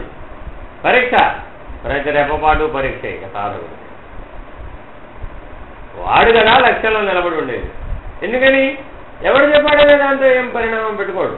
ఓహో వెంటనే నాకు గుర్తు చేసింది. పూర్వ అభ్యాస బలం చేత, అజ్ఞాన బలం చేత, వాసనా బలం చేత పొరపాటు పడ్డాను, తప్పులేదు అందులో ఏమి. వెంటనే ఏం చేసింది? ప్రకృతికి వెంటనే గుర్తు చేసింది. ఈ సృష్టి గుర్తు చేసింది. సృష్టి రూపంలో ఉన్న పరమాత్మ గుర్తు చేస్తున్నాడు. నాయన లక్ష్యంలోంచి జారిపోతున్నావు, జాగ్రత్త, మేల్కో, పడిపోమాక. సృష్టి రూపంలో ఉన్న పరమాత్మే గురువు బోధిస్తున్నాడు. ఇప్పుడు అలా స్వీకరిస్తే ఏమైంది? అద్భుతం కదా. ఎలా సృష్టించాడు ఈ పరమాత్మ, ఇంత అద్భుతమైనటువంటి సృష్టి. ఒక్క రెప్పపాటు కూడా నన్ను పడనివ్వకుండా ఎలా కాపాడుకొస్తున్నాడు. ఇది కదా యోగక్షేమం వహామ్యహం అంటే. పరమాత్మ వాగ్దానం ఏమిటి? అనన్యాశ్చింత ఎంతమో, నా గురించే ఎల్లప్పుడూ చింతించే వాడి యొక్క యోగక్షేమం నేను చూసుకుంటాను అన్నాడు. యోగం అంటే తనతో కలవడం, క్షేమం అంటే ఆ స్థితి చెడపడం. ఈ రెండే వాగ్దానాలు. నీకు పరమాత్మ స్థితి తెలియడం, తెలిసినటువంటి స్థితి నుంచి నువ్వు జారి పడకుండా ఉండడం. ఇది పరమాత్మ వాగ్దానం. ఎప్పుడు నీకు పరమాత్మ స్థితి తెలిస్తే, ఆ లక్ష్యంలో జీవిస్తే. కానీ మనమే అడుగుతున్నాం పరమాత్మని, ఈ రెండు తప్ప మిగిలినవని అడుగుతున్నాం. ఎందువల్ల? ఇంద్రియాలకు అలవాటు పడ్డాం, విషయాలకు అలవాటు పడ్డాం. ఆ లాలసత, దీనేమంటారండి? లోలత్వం, లాలసత చెంది. అంటే అది లేకపోతే జీవించలేననే పద్ధతిలోకి వచ్చేది. తద్వారా ఏమయ్యావు? ఇంద్రియాలు సత్యం, విషయాలు సత్యం, ఆకర్షణ సత్యం, మోహం సత్యం అనుకుంటాం. కానీ ఒక్కసారి తేరిపార చూడు, దాన్ని గమనించి చూడు, ఆత్మభావంతో చూడు. ఒకసారి ఉన్నాయా ఇవన్నీ? ఎక్కడ ఉన్నాయి? నిజంగా చూడు ఒకసారి. నేనెవడను? నేను ఆత్మస్వరూపుడు. మరి ఇటువంటి శాశ్వతమైనటువంటి జ్ఞానం కోసం కదా నీవు ఈ శరీరంలోకి వచ్చింది. మరి అటువంటి శాశ్వతమైనటువంటి జ్ఞానాన్ని మర్చిపోవడం ఎంత ప్రమాదకరమైనటువంటి. దానివల్ల జన్మజన్మలకి బంధం ఏర్పడుతున్నది కదా, జన్మజన్మలకి అజ్ఞానం ఏర్పడుతున్నది కదా, జన్మజన్మలకి దుఃఖం ఏర్పడుతున్నది కదా. మరి అప్పుడు ఏమైంది? మరింత దుఃఖాన్ని పెంచుకుంటున్నామా, తగ్గించుకుంటున్నామా? ఒకసారి విచారణ చేసి చూడవలసిన అవసరం లేదా? ఇట్లా ఆలోచించిన వాడు కదా వివేకం పొందింది. అప్పుడు ప్రతి తలంపు ఎలా చేశాడు? ఆ తలంపు వెనకుండా నేనే నేర్చుకున్నాను ఆశ్రయించాను. నేనెవడను? నేను ఆత్మస్వరూపుడు. ఈ తలంపుని ఇప్పుడు నేనేం చేయాలి? ఎట్లా చూడాలి? సాక్షివాలే చూడాలి. చూసేటప్పుడు ఈ తలంపు ఏమైంది? నిజంగా కర్తవ్యమే కనుకైతే ఎదురుకుండా ఉన్న సృష్టి బోధిస్తూ ఉంటుంది. అది ఎదురుకుండా వచ్చి నిలబడుతుంది. ఇదిగో నువ్వు పని చేయాలి, నువ్వు ఎంత ఆత్మస్వరూపుడు అయినా సరే, నువ్వు ఎంత పరమాత్మ స్వరూపుడు అయినా సరే, నువ్వు ఆ స్థితిలో ఈ పని చేయాలి. శరీరంలో ఉన్నావు కదా, అని చెబుతాను. నైమిత్తిక కర్మ కానీ ప్రత్యేక కర్మ కానీ. అప్పుడు అందులో ఏం చేశాడు, దాన్ని ఆ సాక్షిత్వ స్థితి నుంచే చూశాడు. ఓహో, ఇది నిమిత్త కర్మ. ఏమిటి? కాళ్ళు కదలటం, చేతులు కదలటం, భోజనం చేయటం, విసర్జక అవయవాలు, ఇవి నిమిత్త కర్మ. ప్రాణం పనిచేయటం, ఇవన్నీ నిమిత్త కార్యం. దానివల్ల ఏమి నీకు వచ్చిన భేదం ఏమి లేదు, అపాయము లేదు, అజ్ఞానం లేదు. కానీ దేనివల్ల కలిగింది? ప్రత్యేక కర్మల వల్ల కలిగింది. ఇప్పుడు ఏం చేశాడు? అవి వచ్చినప్పుడు దాంట్లో ఉన్న అహంకార నిరసన చేశాడు. మొట్టమొదటి మౌనంగా దాన్ని విచారణ చేసి వివేకం కలిగేంత వరకు ఓర్పు పెట్టి దానిలోని అహంకార నిరసన చేసినాక అప్పుడు దాంట్లో ఒక పక్కన పెట్టాడు. ఏమైనప్పుడు రెండు ప్రత్యేకన పోయాడు, అది కూడా నిమిత్త కర్మ అయిపోయాడు. అప్పుడేమయ్యాడు? కర్త లేకుండా పోయాడు. కర్త ఎప్పుడైతే లేకుండా పోయాడో, చేసేవాడే లేనప్పుడు అనుభవించేవాడు అక్కడ ఉన్నాడు, వాడు లేడు. చేసిందేవాడు, వాడు లేడు. పొందిందేవాడు, వాడు లేడు. ఉన్నదేవాడు పరమాత్మ. అంతా పరమాత్మేనా ఆయన. ఈ శరీరం పరమాత్మ, ఇంద్రియాలు పరమాత్మ, విషయాలు పరమాత్మే, ప్రపంచం పరమాత్మే, నేను పరమాత్మ. ఇది సమిష్టి భావం, ఇది బ్రహ్మానుభవం. ఎందుకని? రెండోది లేదా. వ్యక్తి సాక్షిగా చూసినప్పుడేమో నేను ఆత్మస్వరూపుడను, ఈ ప్రపంచం లేదు. సమిష్టిగా చూసినప్పుడు ఏమైంది? అంతా పరమాత్మయే. ఓటు ఉంది, ఓటు లేని అక్కడ ఉంది. అక్కడ మొదట్లో నువ్వు అట్లా ఉండగలుగుతావా? ఉండలేవు కదా. అందుకని ముందేం చేయమన్నాడు? నీ గురించి నువ్వు విచారణ చేయమంటమాట. ఈ ఊబిలోంచి ముందు బయటికి రా, తర్వాత ఊబిలో వెంటనే అడుసుని ఎట్టకలగాల ఆలోచిద్దాం. ముందేం చేయాలి? కూరుకుపోతున్నావు. ముందు ఈరోజు బయటికి రా, సాక్షిగా ముందు బయటికి రా. సాక్షిత్వ స్థితిని పొందితే అప్పుడు నీకు జగద్భ్రాంతి ఎట్టా పోవాలో అప్పుడు ఆలోచిద్దాం. ఈ సమిష్టి భ్రాంతి ఎట్టా పోవాలి? ముందు ఎత్తిపోవాలి. అంతే కదా. నువ్వు నీ సంసారం, నీ శరీరం, దేహాభిమానం ఈ గోలతోనే ఎక్కువైపోయింది. ముందు ఇది పోవాలి. ఇంద్రియాల గోల పోవాలి, ఆ విషయాల గోల పోవాలి, ఆ లాలసత్వం పోవాలి, లోలత్వం పోవాలి, చపలత్వం పోవాలి. పోయి సాక్షిత్వ స్థితి రావాలి. అప్పుడు సమిష్టి చేత చలనం పొందకుండా ఎట్లా ఉండాలో ఆలోచన. అంతే కదా. మరి జ్ఞానబలం వచ్చేస్తుంది కదా, సర్వసాక్షిత్వం వచ్చేస్తుంది. ముందు ఇదే కష్టమండి. ఇక్కడే బాగా పోరాడాలి. ఎందుకనంటే, ఎందుకు పోరాడాలంటున్నాడంటే, తర్వాత చేయవలసిన ప్రయాణానికి బోధ లేదు.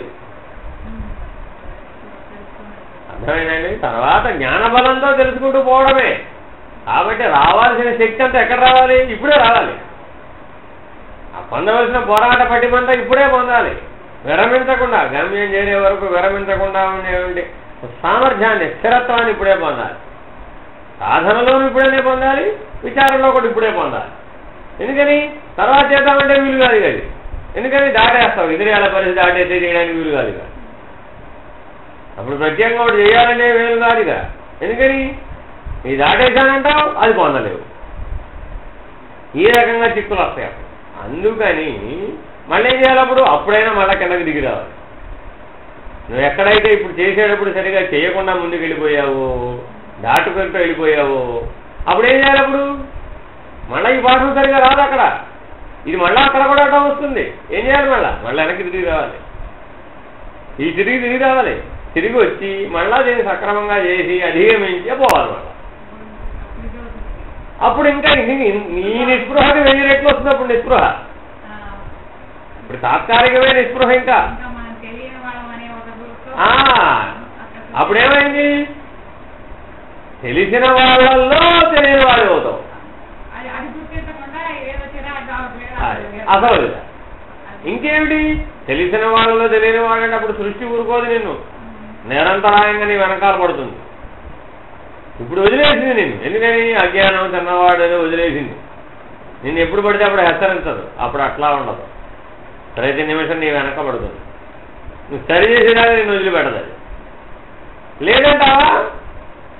అంతా మర్చిపోయి మళ్ళీ పాత స్థితికి రామని మొత్తం దుకాణం మూసేయి. రెండుకి చెడ్డ దేవాడు భ్రష్టుడు చేయడం అంటే ఇదే యోగ భ్రష్టుడు వీడనమాట. అందుకనే చెబుతున్నాడు. అందుకే మనం యోగ పద్ధతిలో మాట్లాడాల, జ్ఞానం పద్ధతిలో మాట్లాడదాం. ఇక్కడ అందుకని దాటేయటం ఏమీ ఉండదు. ప్రతిదీ స్పష్టంగా నిర్వహించబడుతుంది, ప్రతిదీ వివరించబడుతుంది, ప్రతిదీ మార్గదర్శకత్వం ఇవ్వబడుతుంది, ప్రతిదీ పర్యవేక్షించబడుతుంది. నువ్వు తప్పటడుగు వేసే అవకాశం మొదటి నుంచే ఇవ్వవు. ఎందుకని అట్లా వెళితేనే క్రమంగా వెళతావు. క్రమ విచారణ, క్రమ సాధన అన్నింట్లో స్థిరంగా వెళ్ళాలి. ఎప్పుడు గమనిస్తూనే ఉంటాడు. ఎందుకని లేకపోతే నేను ఎట్టా పట్టుకుంటాడు? నువ్వు వెళుతూ ఉంటావు, వస్తూ ఉంటావు, పోతూ ఉంటావు, వస్తూ ఉంటావు, ఇక్కడ ఉండవు కదా. నువ్వు ఎక్కడున్నా నిన్ను పట్టుకోవాలి నేను. నువ్వేం మార్పు చెందుతున్నావు, నీ పరిణామం ఏమొస్తుందో, నువ్వు ఎలా పరిణామం చెందుతున్నావు నిన్ను గమనిస్తూ ఉండాలి నేను. ఎందుకని గమనించకపోతే నీకు పాఠ పెట్టి చెప్పాలి. నువ్వు నాతో పాటు కలిసి జీవించడం లేదు, కానీ నీ హృదయ స్థానంలో కలిసి జీవిస్తున్నావు. పరమాత్మతో సాహచర్యం ఎక్కడుంది? నీకు హృదయ స్థానంలో ఉంది. అట్లాగే గురువుతో కూడా సాహచర్యం హృదయ స్థానంలోనే ఉంది. వాడెక్కడికి పోడు, అది శాశ్వత స్థానం. కాబట్టి నేను ఆ స్థానం నుంచే గమనిస్తూ ఉంటాడు. నువ్వు ఇంద్రియాల పరిధిలో ఎట్లా ప్రవర్తిస్తున్నావు అనేది అక్కడికి తెలిసిపోతూ ఉంటుంది. ఎందువల్ల వస్తావు, నీకు అజ్ఞానం బలపడిందా జ్ఞానం బలపడిందా ప్రతిసారి చూస్తూ ఉంటాడు. పోయినసారి వచ్చావు, అప్పటికిప్పటికి ఏం మార్పు వచ్చింది? జ్ఞానంలో బలపడ్డావా అజ్ఞానంలో బలపడ్డావా? ఇలా చూస్తాడు. నువ్వు అంతరంగంలో ప్రయాణం, అంతర్ముఖ ప్రయాణానికి సిద్ధపడుతున్నావా బాహిర్ముఖానికి పడుతున్నావా? నీ మార్పు ఎలా వచ్చిందనే దాన్ని పరీక్షిస్తాడు. అట్లా చూస్తూ చెబుతాడు. చెప్పడం వేరు, బోధించడం వేరు, సంకల్ప శక్తితో సహాయం చేయడం వేరు.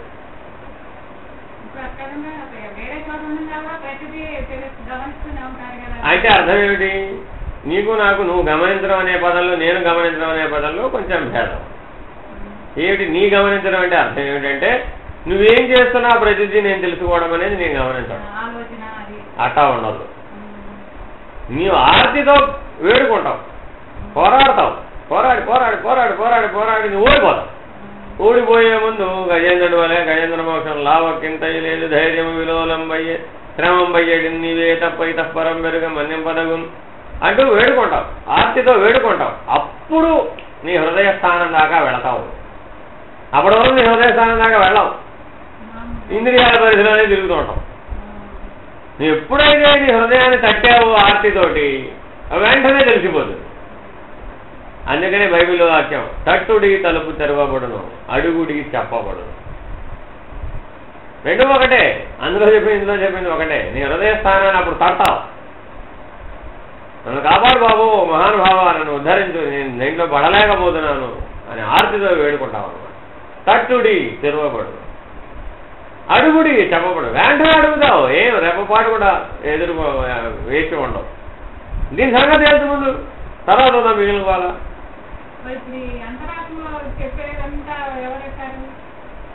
నీకు ఇంకా కొంచెం దాంట్లో పరిణామం రావాలి, వస్తుంది, కంగారు పడదు.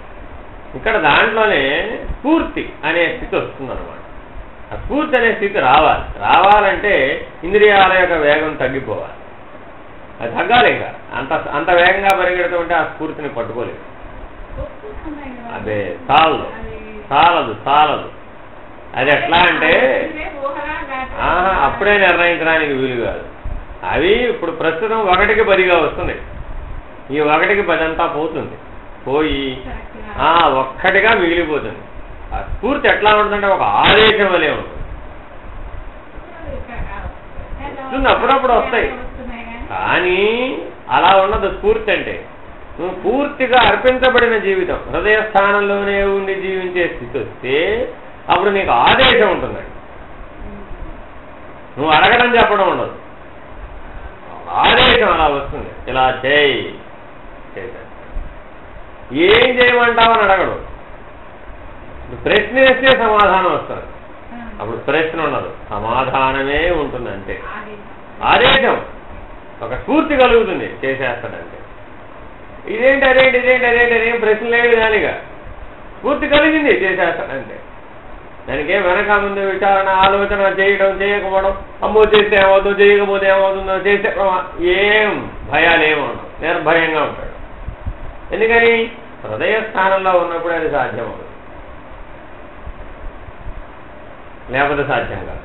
అక్కడ దాకా వెళ్ళాలంటే ఇవన్నీ అణిగిపోవాలి. అణిగిపోతాయి, ఇవన్నీ క్రమంగా అణిగిపోతాయి. అంతకుముందుకి ఇప్పటికీ భేదం లేదు. అలాగే క్రమంగా అణిగిపోతాయి, అభ్యాసం చేసే కొద్దీ అణిగిపోతాయి. అందుకనే క్రమ విచారణ, క్రమ సాధన రెండు తప్పనిసరిగా చేయాలి. ఇలాగా ఇప్పుడు మేము ఒక ధారా ప్రవాహంలో మాట్లాడుతూ పోతూ ఉంటాం. స్థితిలో ఉండి ఓ ధారా ప్రవాహంలో మాట్లాడుతూ పోతుంటానండి. నువ్వు నేను ఎట్లా ధారా ప్రవాహంగా మాట్లాడానో అదే విధంగా నువ్వు ధారణ చేసే స్థితి నీ దగ్గర ఉంటే గాని మాట కంటే ముందు పట్టుకోలేవు. నువ్వు మాట్లాడక ముందే నువ్వు దాన్ని పట్టుకోవాలనుకుంటున్నావు కదా, ఆలోచనకు ముందే పట్టుకోవాలంటే నీకు బుద్ధి వికాసం ఎంతగా రావాలయ్యా అంటే, ఇప్పుడు నేను మాట్లాడుతున్నాను కదా, ఈ మాట్లాడినట్టుగా నువ్వు ధారణ చేయగలగాలి. అంతటి బుద్ధి వికాసం ఉంటే పట్టగలుగుతావు. ఇంకా అంత రాలేదుగా అంత బుద్ధి వికాసం. ఒకసారి 2 సార్లు 10 సార్లు 15 సార్లు 20 సార్లు వింటే గాని అది పట్టుబడటల్లా. అర్థమైందా? అంటే ఎట్లా అన్నారట, ఆలోచనని పట్టాలి అంటే ఆలోచనని దృశ్యంగా చూడమంటున్నాడుగా. నేననే తలంపుకి సాక్షిగా చూడమంటున్నాడుగా, అది దాన్ని దృశ్యంగా చూడమంటున్నాడు. అది రావాలంటే బుద్ధి వికాసం ఎంత ఉండాలట? గురువు చెప్పినట్టుగా ధారణ చేయగలిగే సామర్థ్యం ఉండాలంట. మళ్ళీ తిరిగి ప్రశ్నించకుండా, అడగకుండా. అంతటి బుద్ధి వికాసం కలిగిన వాడి అంటే సత్శిష్యుడు అంటే వాడనమాట. రెండోసారి అడగడు. గురువు రెండోసారి చెప్పేమని ఉండదు, ఒకసారే చెప్తాడు. ఒక ప్రవాహం వేగంలో చెబుతాడు. అది కూడా చెప్పినట్టుగా ధారణ చేస్తాడు, చెప్పినట్టుగా అమలు చేసేస్తాడు. అంటే ఇప్పుడు ఏమైంది దాటేశాడు? శ్రవణ మనన నిధి 3 స్థితులు దాటేశాడు. ఎప్పుడు అదే ధ్యాసలో ఉంటాడు అన్నమాట. 4వ స్థితిలోనే ఎల్లప్పుడూ జీవించగలిగేవాడికి అది సాధ్యం. ఇప్పుడు మీరే స్థితిలో ఉన్నారు? శ్రవణ మననాల దగ్గర ఉన్నారు. బలపడుతుంది అది. నువ్వు క్రమంగా అభ్యాసం చేసే కొద్దీ శ్రవణం మననం అవలా. ఇప్పుడు అయిందిగా, దానంతరం అదే తిరుగుతుందిగా, దానంతరం అదే పనిచేస్తుందిగా. ఒకప్పుడు ఏమైంది? అది లేదు, వినేదాన్ని వెళ్ళిపోయేదాన్ని. ఇప్పుడు ఏమైంది? వినగా ప్రయత్నం చేయగా అదే తిరుగుతోంది. ఇప్పుడు నీ ప్రయత్నం లేకుండా తిరిగేస్తున్నాయి, నీ ప్రయత్నం లేకుండా నేను వెంబడబడుతున్నాయి, నీ ప్రయత్నం లేకుండా నేను ప్రశ్నలు వేస్తున్నాయి, నీ ప్రయత్నం లేకుండా సమాధానాలు చెబుతున్నాయి, నీ ప్రయత్నం లేకుండా ఆ బుద్ధిలో ఆ వాక్యాలు గిరగిర తిరిగిపోతున్నాయి. మననం జరిగిపోతుంది అది. ఎందుకని? అలా ప్రయత్నం చేస్తూ ఉండగా బలపడిపోతుంది. కొంతకాలం ఎప్పటికేమైంది? నిర్ణయాలు వచ్చేస్తాయి బయటికి. నిర్ణయ బలంతో చేసేస్తాం, అప్పుడు నిధి అయిపోతుంది. ఇంకా ప్రశ్నలు ఉండవు, నిర్ణయాలే ఉంటాయి, చేసేయడమే అంతే. ధ్యాస ఇంకా అప్పుడు అది కూడా ఉండదు, ఆ స్థితిలో ఉండి చేసేస్తానంటే. నేను ప్రశ్నించే నిర్ణయం పొందాల్సిన పని కూడా ఉండదు, ఆ స్థితిలో ఉంటాడు, చేసేస్తాడంటే. పూర్తి రాగానే చేసేస్తాడంటే అది అప్పుడు సమాధానమే ఉంటుంది. అర్థమేనండి? శ్రద్ధ సమాధానం ఇందులో ఇవి సాధన చతుష్టయ సంపత్తిలో. అర్థమేనండి? అందుకని మీకు మొన్న ఏం చెప్పాను? నిత్యానిత్య వస్తువు ఏకం, ఏమతార్థ ఫలభోగ విరాగం, సమాధి షట్క సంపత్తి. అర్థమేనండి? అట్లాగే 4వది ఏంటి? ముముక్ష. శ్రద్ధ, అది సమాధానం 5, 6. చివరిది సమాధానం. ఆ సమాధానం ఏంటంటే ఈ స్ఫూర్తి. పూర్తి స్థితికి వచ్చేస్తే సమాధానం వచ్చేస్తుంది, అప్పటికి ప్రశ్నలు. ఇప్పుడు ఏం చేస్తున్నారు మీరు? ఇప్పుడు సమాధి షట్క సంపత్తులు, శమము దమము, ఈ 2 ఆచరిస్తున్నారు ప్రస్తుతం. అంటే ఏంటి? బాహ్యేంద్రియ నిగ్రహము, అంతరింద్రియ నిగ్రహము. క్రమ విచారణ, క్రమ సాధన. క్రమ విచారణేమో అంతరింద్రియ నిగ్రహానికి ఉపయోగం, క్రమ సాధనేమో బాహ్యేంద్రియ నిగ్రహానికి ఉపయోగం. కాబట్టి శమదమాలను అనుష్ఠిస్తున్నారు అన్నమాట. ఇప్పుడు చెబుతున్నది మీకు ఆ స్థితిలో చెబుతున్నాం. దానికి ముందేం చెప్పాము? ఆత్మవిచారణ చెప్పాము. నిత్యానిత్య వస్తువు వేగం, ఏది నిత్యం ఏది అనిత్యం, ఎక్కువ నీకంటే బలపడే వరకు అది చెప్తాం. రెండోది ఏం చెప్పాము? ఇహముత్రార్థ ఫలభోగ విరాగం. నాయన విషయ వైరాగ్యం ఉండాలి, విషయాల నుంచి వెనక్కి రావాలి, ఇంద్రియాల నుంచి వెనక్కి రావాలి, ఫలితాల నుంచి వెనక్కి రావాలి, గుణాల నుంచి వెనక్కి రావాలి, వాసనల నుంచి వెనక్కి రావాలి, ఆ విరమించడం రావాలి. అందులో చేరిపోకూడదు ఆయన. అందులో చేరిపోతే అనురాగం ఏర్పడుతుంది, దాంట్లో చేరకపోతే అనురాగం ఏర్పడదు ఆయన. కాబట్టి ఆ హేమత్రార్థ ఫల భోగ విరాగం ఉండాలి. ఫల భోగ విరాగం, ఫలితం మీద ఆసక్తం. ఇహం అంటే దేహంతో, ప్రాపంచికం కాదండి, దేహాభిమానంతో చేసేది ఇహం. గుర్తుపెట్టుకోండి. పరం అంటే ఏమిటి? దేహాభిమానాన్ని నిరసిస్తే పరం. దేహాభిమానంతో అదే దేహాభిమానంతో చేస్తే ఇహం, దేహాభిమానాన్ని నిరసిస్తే పరం. అంటే పరం అంటే దీనికంటే అవతలది, అతీతం అని అర్థం. దేహాభిమానంతో చేస్తున్నావా, దీనికి అతీతం అంటే అర్థం ఏంటి? దీన్ని నిరసిస్తే మిగిలింది అతీతం.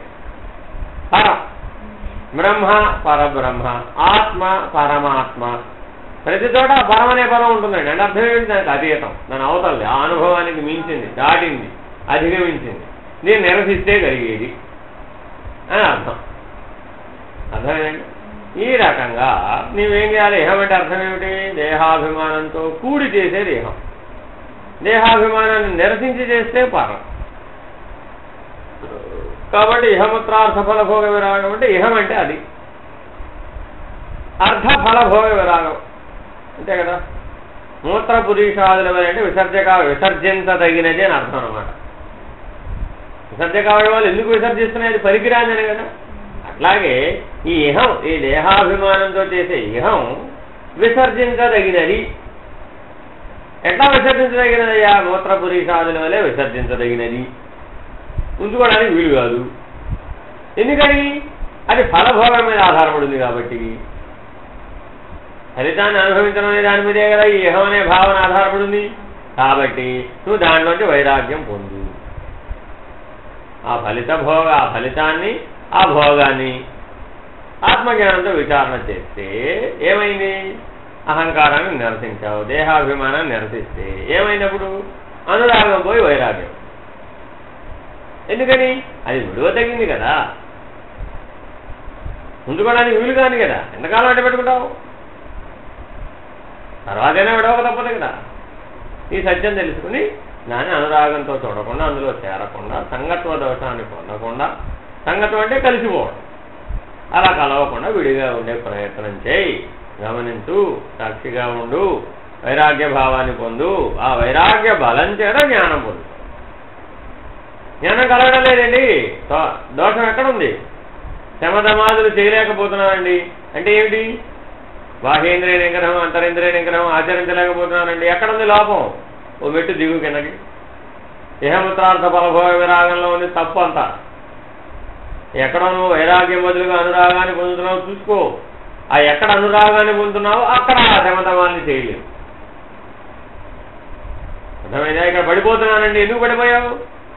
దాని మీద ఎక్కడ అనురాగం, అపేక్ష, ఆ ఫలాన్ని అనుభవించాలని, ఆ ఫలితాన్ని అనుభవించాలని, ఇంకా తీరలేదు, ఆశ తీరనటువంటివి ఏవైతే ఉన్నాయో, అపేక్ష ఉన్నటువంటివి ఏవైతే ఉన్నాయో వాటి ఎడల నువ్వేం చేయలేవు? నిగ్రహాన్ని పాటించలేవు.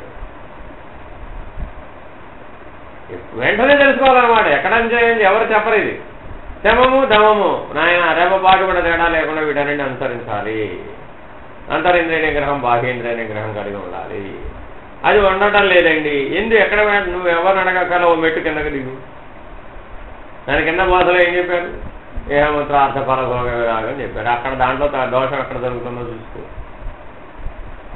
అయినా సరే తిప్పుకోలేకపోతున్నావు. ఇంకో మెట్టు దిగు, నిత్యానిత్య వస్తువు వేగం సరిగా బలపడలేదు నాయన నీకు. అదే సత్యం అనుకుంటున్నావు. ఇంకా మామిడి పండు తింటూ ఉంటే వచ్చినటువంటి సుఖం ఏదైతే ఉన్నదో అదే నిత్యం అనుకుంటున్నావు. కాబట్టి మామిడి పండుని ఆశ్రయిస్తావు. అర్థమైందా? కాబట్టి ఇప్పుడు ఏం చేయాలి? మళ్ళీ ఇంకో మెట్టు కింద నిత్యానిత్య వస్తువు యొక్క మళ్ళీ అధ్యయనం చేయాలి. ఇట్లా అట్లా లైన్లో రావాలండి. అప్పుడు ఏమవుతుంది? మళ్ళీ లైన్లో ఎక్కుతావు. ఎందుకట్లా లైన్లో దిగమంటున్నాడు? ఓహో, దీనికి కారణం ఏమిటి? అక్కడ పొరపాటు చేశాను. దానికి కారణం ఏమిటి? అది అక్కడ పొరపాటు చేశాను అనమాట. ఇలా వెతుక్కుంటూ వస్తే ఏమైపోతుంది? కరెక్ట్గా సూత్రం తెలిసిపోతుంది. అప్పుడు ఏం చేయొద్దు? ఈసారి పడిపోరుగా పట్టుకుని ఆ సూత్రాన్ని అక్కడే సరి చేసేసుకో. ఆ సమర్థత వచ్చేది. ఇప్పుడు శమధమాల దగ్గరే సరి చేసేసుకోగలుగుతాం. అప్పుడు సమాధి శక్త సంపత్తి. శమము దమము వచ్చేసినాయి అనుకోండి, తర్వాత ఏంటి? ఉపరతి తితిక్ష. అందుకే పోయినసారి కూడా చెప్పాను, ఉపరతి తితిక్ష ఇప్పుడే చెప్పనండి, నేను సమయం రాలేదు అని. శమధమాలు పూర్తిగా వస్తే కానీ ఉపరతి తితిక్ష చెప్పడానికి వీలు కాదు. చెప్పినా అర్థం కాదు. ఎందుకని? ఈ బలం ఉండాలి. కింద వైరాగ్య బలం ఉండాలి, దాని కింద నిత్యానిత్య వస్తు వివేక బలం ఉండాలి, దానిపైన దాని ఆధారంతో నిర్మించిన శమధమాలనేటువంటి బలం ఉండాలి. ఉంటేగాని ఉపరతి తితిక్ష. చూస్తూ ఉండు, ఊరక ఉన్నట్టున్నాడు చూసారా, అదే తితిక్ష అంటే. ఆ పేరు చెప్పడం లేదు కానీ మీకు దానికి కావాల్సినవన్నీ చెబుతున్నాం. ఇప్పుడు మీకు ఈసారి వచ్చినప్పుడు చెబుతున్నదంతా ఉపరతి తితిక్షే, కానీ ఆ పేరు లేకుండా చెబుతున్నాం, ఆ పద్ధతిగా చెప్పకుండా చెబుతున్నాం. ఎందుకని పరిచయం చేస్తున్నాం దాన్ని. అప్పుడే మీరు అందుకోలేరు దాన్ని. ఈసారి మళ్ళీ వచ్చేలోపు ప్రయత్నం చేసి ఆ శమధమాలు పూర్తిగా ఆచరించగలిగితే అప్పుడు కరెక్ట్గా ఉపరతి అంటే ఏమిటి, కరెక్ట్గా తితిక్ష అంటే ఏమిటి. ఎందుకని అది చెప్పేసినాక ఇంకా మళ్ళీ శ్రద్ధా సమాధానమే. మళ్ళీ శ్రవణ మననాల్లోకి కిందకి దిగే అవకాశం ఉండదు నిధిధ్యాసలు. ఇక అట్లా ఉండగలిగితేనే ఈ సమాధి షట్క సంపత్తి పూర్తవుతుంది, లేకపోతే పూర్తవు. ఇది పూర్తవకపోతే ముముక్షత్వం రాదు. ముముక్షత్వం అంటే ఏమిటి, మోక్షము తప్ప నాకు అన్యం అవసరం లేదు అని తేల్చి చెప్పుకోగలిగే సామర్థ్యం. నీకు నువ్వే చెప్పుకోవడం, ఎదుటోడికి చెప్పడం కాదు. అది ముముక్షత్వం. ఇది సాధన చతుష్టయ. ఈ సాధన చతుష్టయ సంపత్తిని ఎవడైతే ప్రతి నిత్యము, ప్రతి శ్వాసకి, ప్రతి ఆలోచనకి, ప్రతి త్రికరణ శుద్ధితో కలిగి ఉంటాడో వాడు సాధకుడు. ఒక్కసారి సాధకుడైన వాడు ఇక మరలా మామూలు మనిషి అజ్ఞాని అయ్యే అవకాశం లేదు. ఎన్ని జన్మలకైనా సరే వాడిలో అజ్ఞానం తొంగి చూడదు. కాబట్టి ముందేమవ్వాలి, సాధకుడుగా గురువుని అన్వేషించు, గురువుని ఆశ్రయించు, అర్పణ భావంతో జీవించు, అప్పుడు శిష్యుడు. ఈ సాధకుడు ఏమయ్యాడు, సర్వార్పణ భావంతో జీవించాడు, అప్పుడు శిష్యుడయ్యాడు. అంతా నీవే అనే స్థితిలో ఉండి ఆయన హృదయంలో చేరు, అప్పుడు సత్శిష్యుడయ్యాడు. తన హృదయంలో గురువుని పెట్టుకున్నంతసేపు శిష్యుడే, గురువు హృదయంలో శిష్యుడు చేరాడు, అప్పుడు సత్శిష్యుడయ్యాడు. అర్థమైందండి? కాబట్టి సాధకుడు, అనుసరించేవారు, సాధకులు, శిష్యులు, సత్శిష్యులు. ఎందులో ఎక్కువ మంది అంటారు, అనుసరించే వారిలో ఎక్కువ మంది. ఎందుకని పురాణ వైరాగ్యం, శ్మశాన వైరాగ్యం లాంటిది అనమాట. ప్రసూతి వైరాగ్యం, శ్మశాన వైరాగ్యం, పురాణ వైరాగ్యం ఊరికే చెప్పాలన్నమాట. వీళ్ళకి ఏ బలం ఉండదు, వైరాగ్య బలం ఉండదు అనమాట. ఎందుకని విన్నంతసేపు ఆహా ఏం బాగా చెప్పారండి, ఎంత అద్భుతంగా చెప్పారండి, జీవితం అంతా పరిష్కరించబడిపోయిందండి, ఇంతవరకు ఇట్లా చెప్పిన వాళ్ళు లేరండి అంటాడు. వైరాగ్య బలం లేదు, తెగింపు. అంటే ఏమిటి, దుఃఖంలో బలం లేదు, దుఃఖంలో బలం ఉన్నా దానికి విచారణ లేదు, విచారణ ఉన్నా కూడా దాంట్లో బయటపడాలనే ప్రయత్నం లేదు. ఈ మూడు లేకపోవడం చేసి ఏం లేదు, వైరాగ్యం లేదు. పోరాడాలంటే నీకు శక్తి కావాలి, అర్థమైందండి? వ్యతిరేకంగా పోరాడాలన్నా శక్తి కావాలి, నీకు నువ్వు వ్యతిరేకంగా పోరాడాలన్నా కూడా. ఆ అంతరంగ మథనాన్ని స్వీకరించాలి, ఆ పోరాటాన్ని స్వీకరించాలి, వదిలేస్తారు అంతే కదా. మరి ఈ చిన్న విషయం మనసులో వచ్చేదాన్నే భరించలేకపోతే అనంత విశ్వాన్ని తెలుసుకుంటావు, సృష్టి రహస్యాన్ని తెలుసుకుంటావు, దాన్ని ఎట్లా భరిస్తావు? మరి చిన్న బాధ్యతను స్వీకరించాలంటేనే తప్పుకుంటానంటున్నావే, మరి పరమాత్మ అంటే మరి అనంత సృష్టికి బాధ్యత వహించిన వాడు కదా, మరి ఆయన తెలుసుకుంటావు అంటే అర్థం ఏమిటి? మనం అంతా ఎంతసేపు ఏం చేస్తున్నాము, తప్పించుకొని చూస్తుంటాం అన్నమాట. అప్పుడు ఎంతసేపు తప్పించుకొని చూస్తే ఏమవుతావు, జీవుడు అవుతావు. ఎక్కడికి తప్పించుకుపోతావు, ఎవరి నుంచి తప్పించుకుపోతావు? ప్రకృతి నుంచి తప్పించుకోగలవా, మరణం నుంచి తప్పించుకోగలవా, పరమాత్మ నుంచి తప్పించుకోగలవా? దేని నుంచి తప్పించుకోవడానికి ప్రయత్నిస్తున్నావు? నీవే నీ ఇంద్రియాలలో ఈ ఇంద్రియం కాబట్టి ఆ ఇంద్రియం అని, ఆ ఇంద్రియం కాబట్టి ఈ ఇంద్రియం అని మారుతున్నావు అంతే. ఆ మారడాన్ని ఏదో తప్పించుకో చూస్తున్నావు అనుకుంటున్నావు అంతే.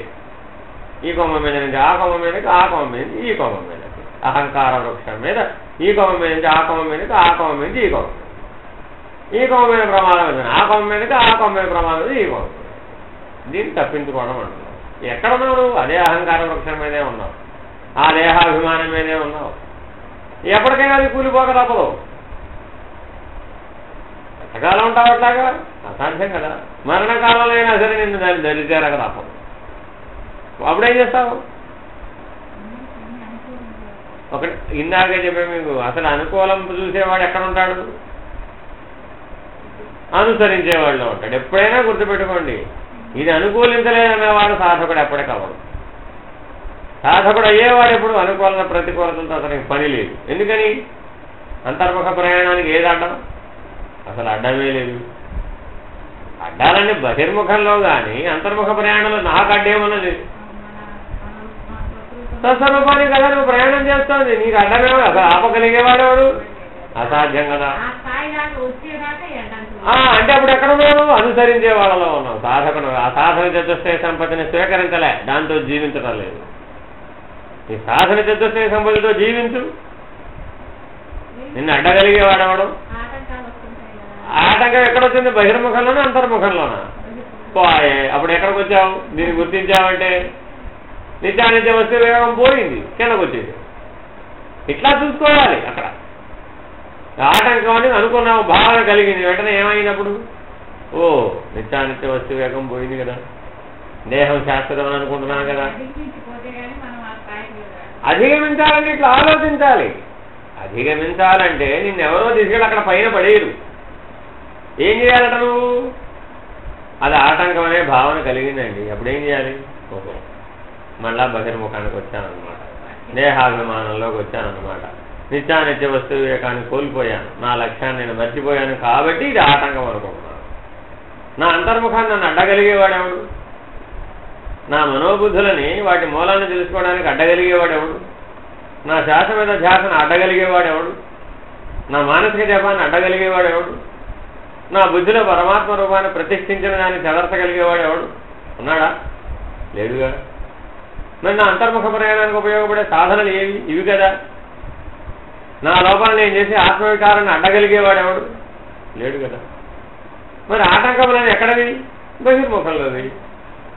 అది ఆటంకంగా నేనెందుకు గుర్తించాను? నేను కూడా బహిర్ముఖానికి వచ్చాను కాబట్టి, దేహాభిమానంలోకి వచ్చాను కాబట్టి, శరీర భావంతో చూస్తున్నాను కాబట్టి. కాబట్టి ఇప్పుడు నేను మార్చుకోవాలి కదా. నేను ఆత్మభావంతో చూసినప్పుడు ఏమైంది? జరగడం ఏముంది అసలు అక్కడ? ఈ జడం ఆ జడంతో ఏమిటి జరిపేది? అంతేనా? ఆ దేహం జడమండి, ఆ దేహాభిమానం జడమండి, ఆ మనస్సు జడమండి, ఈ దేహాభిమానం జడమండి, ఈ దేహము జడమేనండి, ఈ మనస్సు జడమేనండి. ఏమిటి ఈ జడం ఆ జడమును జరిపేది? అదే కదా ఇందాకేం చెప్పాడు? భ్రాంతి కల్పించావు. కళలో ఎట్లా అయితే కల్పించావు, ఇక్కడ కూడా అలా కల్పిస్తున్నావు. నీవే కల్పిస్తున్నావు. నీ లోపల ఉన్నటువంటి ఆ వాసనా బలం, గుణబలం అలా కల్పిస్తుంది. తెలుసుకోవడం కోసం, అది ఉపయోగమే లేదు. తెలుసుకోవడం కోసం, ఓహో అయ్యో నా వాసనా బలం ఇట్లా ఉందన్నమాట, నా గుణబలం ఇట్లా ఉందన్నమాట. ఈ అడ్డంకి అక్కడి నుంచి వచ్చింది. అది తెలుసుకుని మనం ఏం చేయాలి? మనం ముందుకు పోదాం, తక్కువ వాడడం వచ్చాడంటే ఆగిపోతాం. వాడడం రావడం ఏమిటి? నా గుణబలం ఈ రూపంలో అడ్డం వచ్చింది, నా వాసనా బలం ఈ రూపంగా అడ్డం వచ్చింది. కాబట్టి నేనెవరిని? నేను ఆత్మస్వరూపుడు. మరి ఈ దేహవాసనకి, లోకవాసనకి, శాస్త్రవాసనకి నేను లోబడడం ఎందుకు? ఈ మూడు గుణాలకు లోబడడం ఎందుకు? ఇదే జరగని. ఈ దేన్ని అడ్డుకోగలడు? శరీరాన్ని అడ్డుకుంటాడు. అడ్డుకొని మరింత బలవత్తరంగా చేస్తున్నప్పుడు అంతర్ముఖ ప్రయాణం ఏమైనప్పుడు? అప్పుడేమైంది? ఎట్టయినా సరే అధిగమిస్తాను. నన్ను ఎట్లా ఆపగలుగుతాను? ఇప్పుడు మీరాబాయిని నువ్వు కృష్ణ దగ్గరకు ఎట్టంటావు చూస్తాను, జైల్లో పెట్టేయండి. ఏమైంది? జైల్లో పెడితే కృష్ణతత్వాన్ని ఏం ఆపగలడు? భక్తుని ఏం ఆపగలుగుతావు? మరింతగా ప్రార్థన చేసి, మరింతగా తన్మయతది. ఏ పర్వాలేదు. పరమాత్ముడు ఎంతటి ఏకాంతాన్ని అనుగ్రహించాడు అనుకుంది, శుభ్రంగా వినియోగించు. చూడండి, ఇప్పుడు నీ అంతర్ముఖంలో నువ్వు ఎప్పుడు ఏకాంతమే కదా. మరొకడు ఎవడు లేడుగా అసలు అక్కడ. మరి నేను బహిర్ముఖానికి ఎవరు రమ్మన్నాడు? వచ్చితివి పో. ఏ దృష్టితో చూడాలి ఇప్పుడు? ఆ దృష్టితో చూడు. అప్పుడేమైంది? ఏది అడ్డం కాలేదు. అందరూ అవకాశం, అందరూ నీకు అది ఆ జ్ఞాపకం చేసేవాళ్ళే, ఆ పరమాత్మ స్థితిని గుర్తు చేసేవాళ్ళే. అది అడ్డంకి కాదు, నీలో ఉన్న వివేకాన్ని గుర్తు చేస్తోంది, నీ సాధనాన్ని గుర్తు చేస్తోంది, నీ ప్రయాణాన్ని గుర్తు చేస్తోంది, నీ లక్ష్యాన్ని గుర్తు చేస్తోంది. ఈ ప్రకృతి గురువుగా పనిచేస్తుంది అక్కడ. ఆ పరమాత్మే ప్రకృతి ద్వారా బోధిస్తున్నాడు నీకు. ఓయ్ పక్కకు వచ్చేస్తున్నావు, పక్కకు రామాక, లక్ష్యంలో ఉండు, సాధనలో ఉండు, జరిపమాక హెచ్చరిస్తున్నాడు ఆ రూపంలో. ఎంతటి మేలు చేస్తున్నాడండి. బహిరంగంగా చూసి ఏమైనప్పుడు నేను అది చేస్తానంటే ఆయన వద్దన్నాడు. గొప్పదేగా చేస్తానండి, ఉన్నతమైనదేగానే చేస్తానండి. నేను ఉన్నతమైన పని చేస్తానంటే శ్రేయోదాయకమైన పని చేస్తానండి నేను వద్దంటున్నాడు. మంచి చెడు తారతమ్యం లేదు అసలు ఈయనకి, పనిలో విచక్షణ లేదు. ఇప్పుడు ఈ విమర్శలన్నీ ఎవరెవరిని చేశారు? నిన్నే నువ్వు చేసుకుంటున్నావు, నీ గుణాలు అలా ఉన్నాయి, నీ వాసనలు అలా ఉన్నాయి, కాబట్టి అది అలా ఉంది. దాన్ని మార్చుకో మొట్టమొదట, నీ లోపల మార్చుకో. ఇప్పుడు అడ్డానికి ఎవరు? వాడు ఎత్తి చూపెడుతున్నాడు. పరమాత్మ సృష్టి రూపంలో, ప్రకృతి రూపంలో నీలో ఉన్నటువంటి సమస్యని, అంతర్ముఖ ప్రయాణంలో ఉన్నటువంటి సమస్యలని నీకు ఎత్తి చూపెడుతున్నాడు. ఇట్లా అర్థం చేసుకుంటే తట్టుకుంటావు. అవగాహన లోపం అది. ఇంకా ఏమన్నా కొట్టారా పెట్టారా? ఏం లేదుగా. నేను శిక్షించలే, జైల్లో వేయలే, విషం తాగించలే, సర్పాల చేత కనిపించలే, కొండ మీద నుంచి ఎత్తి పడేయలే. ఏం చేశారంటే ఇప్పుడు నిన్ను మాట అన్నాడు అంతేనా అన్నది? ఇంకేమైనా అన్నాడా? ఏమనలేదుగా. ఓరిని దానికి ఏమనుకుంటుంటివి? తీవ్రమైన శిక్ష విధించేసినట్టుగా బాధపడిపోదు. ఎంత అహమండి. నువ్వు కాదా మరి? సృష్టి గురువై బోధిస్తూ ఎట్లా అవుతుంది? సృష్టి గురువై బోధిస్తుంటే తెలుసుకోకపోవడం అజ్ఞానం. పరమాత్మ సృష్టి రూపంలో, ప్రకృతి రూపంలో బోధిస్తున్నాడు నీకు చక్కగా జ్ఞానంలో ఉండమని. ఆహా, ఎంతటి బోధ జరుగుతున్నది. నాలోని లోపాలు ఎంత చక్కగా ఎత్తి చూపెడుతున్నాడు, నాలోని సూక్ష్మాన్ని ఎంత చక్కగా పరిష్కరిస్తున్నాడు పరమాత్మ. నా గుణాలు నాకు తెలియాలంటే, నా స్వభావం నాకు తెలియాలంటే వీళ్ళు ఉంటేనే కదా నాకు తెలిసింది. నేను ఒక్కడైతే తెలుసుకోగలుగుతానా? తెలుసుకోలేను కదా. కాబట్టి ఈ జీవులందరూ నాకు సహకరిస్తున్నారు కదా. నాలో ఉన్నటువంటి నేనుని, ఆ నేనుకి, యథార్థ నేనుకి, ఈ ఇంద్రియాలకి మధ్యలో ఎందుకు ఇలా ఏర్పడ్డానో ఎవరెత్తి చూపెడుతున్నారు? వీళ్ళందరూ సహకరిస్తేనే కదా నాకు తెలిసింది. మరి ఇప్పుడు వాడు మంచిగా చేశాడు కదా. పరమాత్మ వాళ్ళ ద్వారా వాళ్ళ హృదయం నుంచి నీకు మేలే చేస్తున్నాడు కదా. అంటే ఇట్లా అవగాహన చేసుకోవడం లేదు. నిత్యానిత్య వస్తు వివేకం దృష్ట్యా అవగాహన చేసుకోవడం లేదు. అప్పుడేమయ్యావు? దేహాభిమానంలో వచ్చి. ఎప్పుడైనా గుర్తుపెట్టుకోండి, దుఃఖం కలిగింది అంటే ఓ దేహాభిమానం. వేరే ఏం లేదు దానికి. దుఃఖం కలిగిందంటే ఖచ్చితంగా దేహాభిమానం కలిగినట్లే, అజ్ఞానం వచ్చేసినట్లే, నిత్యానిత్య వస్తు వివేకం కోల్పోయినట్లే, సాధకుడు కానట్లే. నీ సాధన పోయింది, అనుసరించేవాడి జాబితాలోకి వచ్చేసి. సాధకుడు ఎప్పుడు దుఃఖపడాడు. ఎందుకని? అంతటా పరమాత్మ చక్కగా బోధిస్తూ ఉంటే దుఃఖపడాల్సిన అవసరం ఏముంది? మరింతగా బలవత్తరంగా సాధన చేశాడు.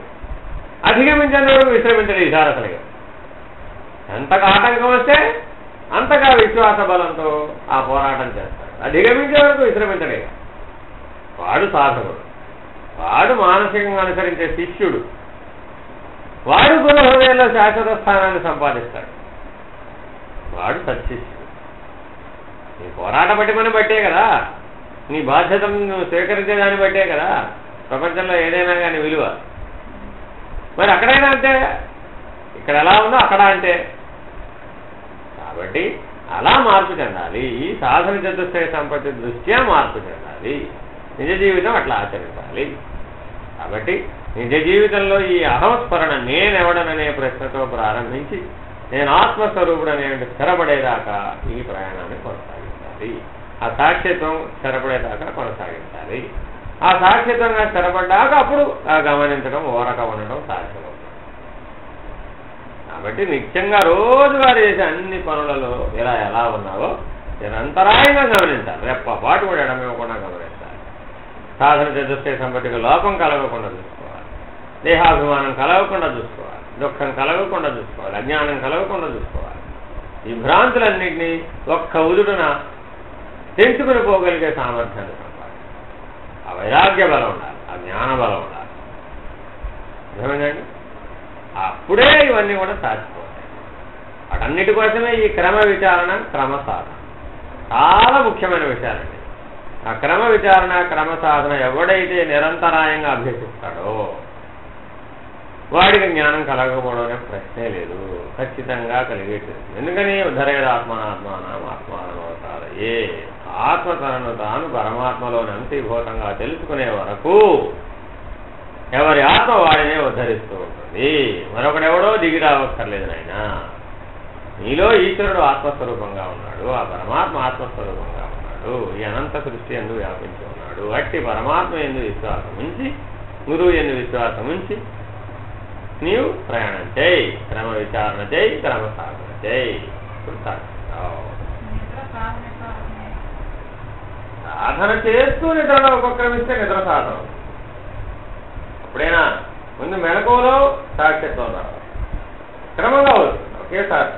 కానీ ఏదో ఒక సాధన, ఏది మానసిక జపమో లేకపోతే బుద్ధి ఎందు పరమాత్మ యొక్క చిత్రాన్ని ప్రతిష్ఠించడమో లేకపోతే శ్వాస మీద శ్వాస, ఏ క్రమ సాధన అయినా చేస్తూ నిద్రకు ఉపక్రమించవచ్చు. క్రమంగా పరిణామం చెంది సాక్షిత్వంలోకి మారుతుంది. ఎందుకని కళలో కూడా ఈ సాధనలు ఉపయోగపడతాయి. ఎందుకు ఇందాక అదేగా చెప్పాడు, ఈ ఆత్మ విచారణ 3 స్థితుల్లోనూ ఉపయోగపడుతుందా, 3 దేహాలకు ఉపయోగపడుతున్నాయిగా చెప్పాడు భగవానుడు. కాబట్టి ఆత్మ విచారణ చేస్తూ, క్రమ విచారణ చేస్తూ, క్రమ సాధన చేస్తూ నిద్రలోకి ఉపక్రమించు. అప్పుడు ఆ నిద్రా సమయం కూడా నీకు దీని ద్వారా జరుగుతుంది. అది నీకు తర్వాత కాలాల్లో ఉపయోగపడుతుంది.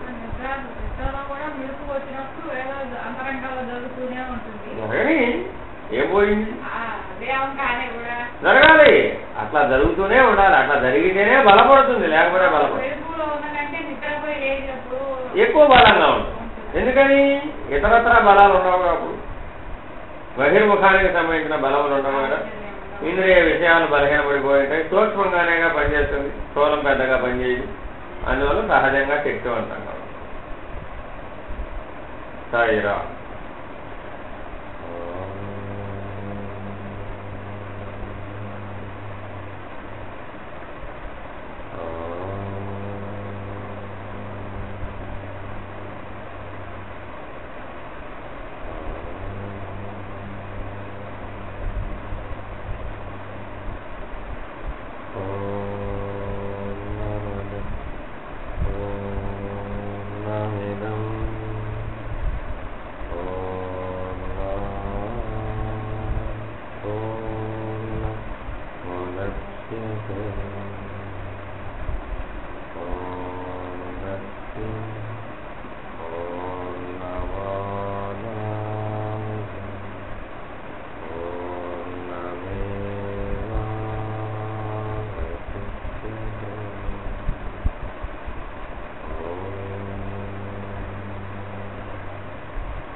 Thank you.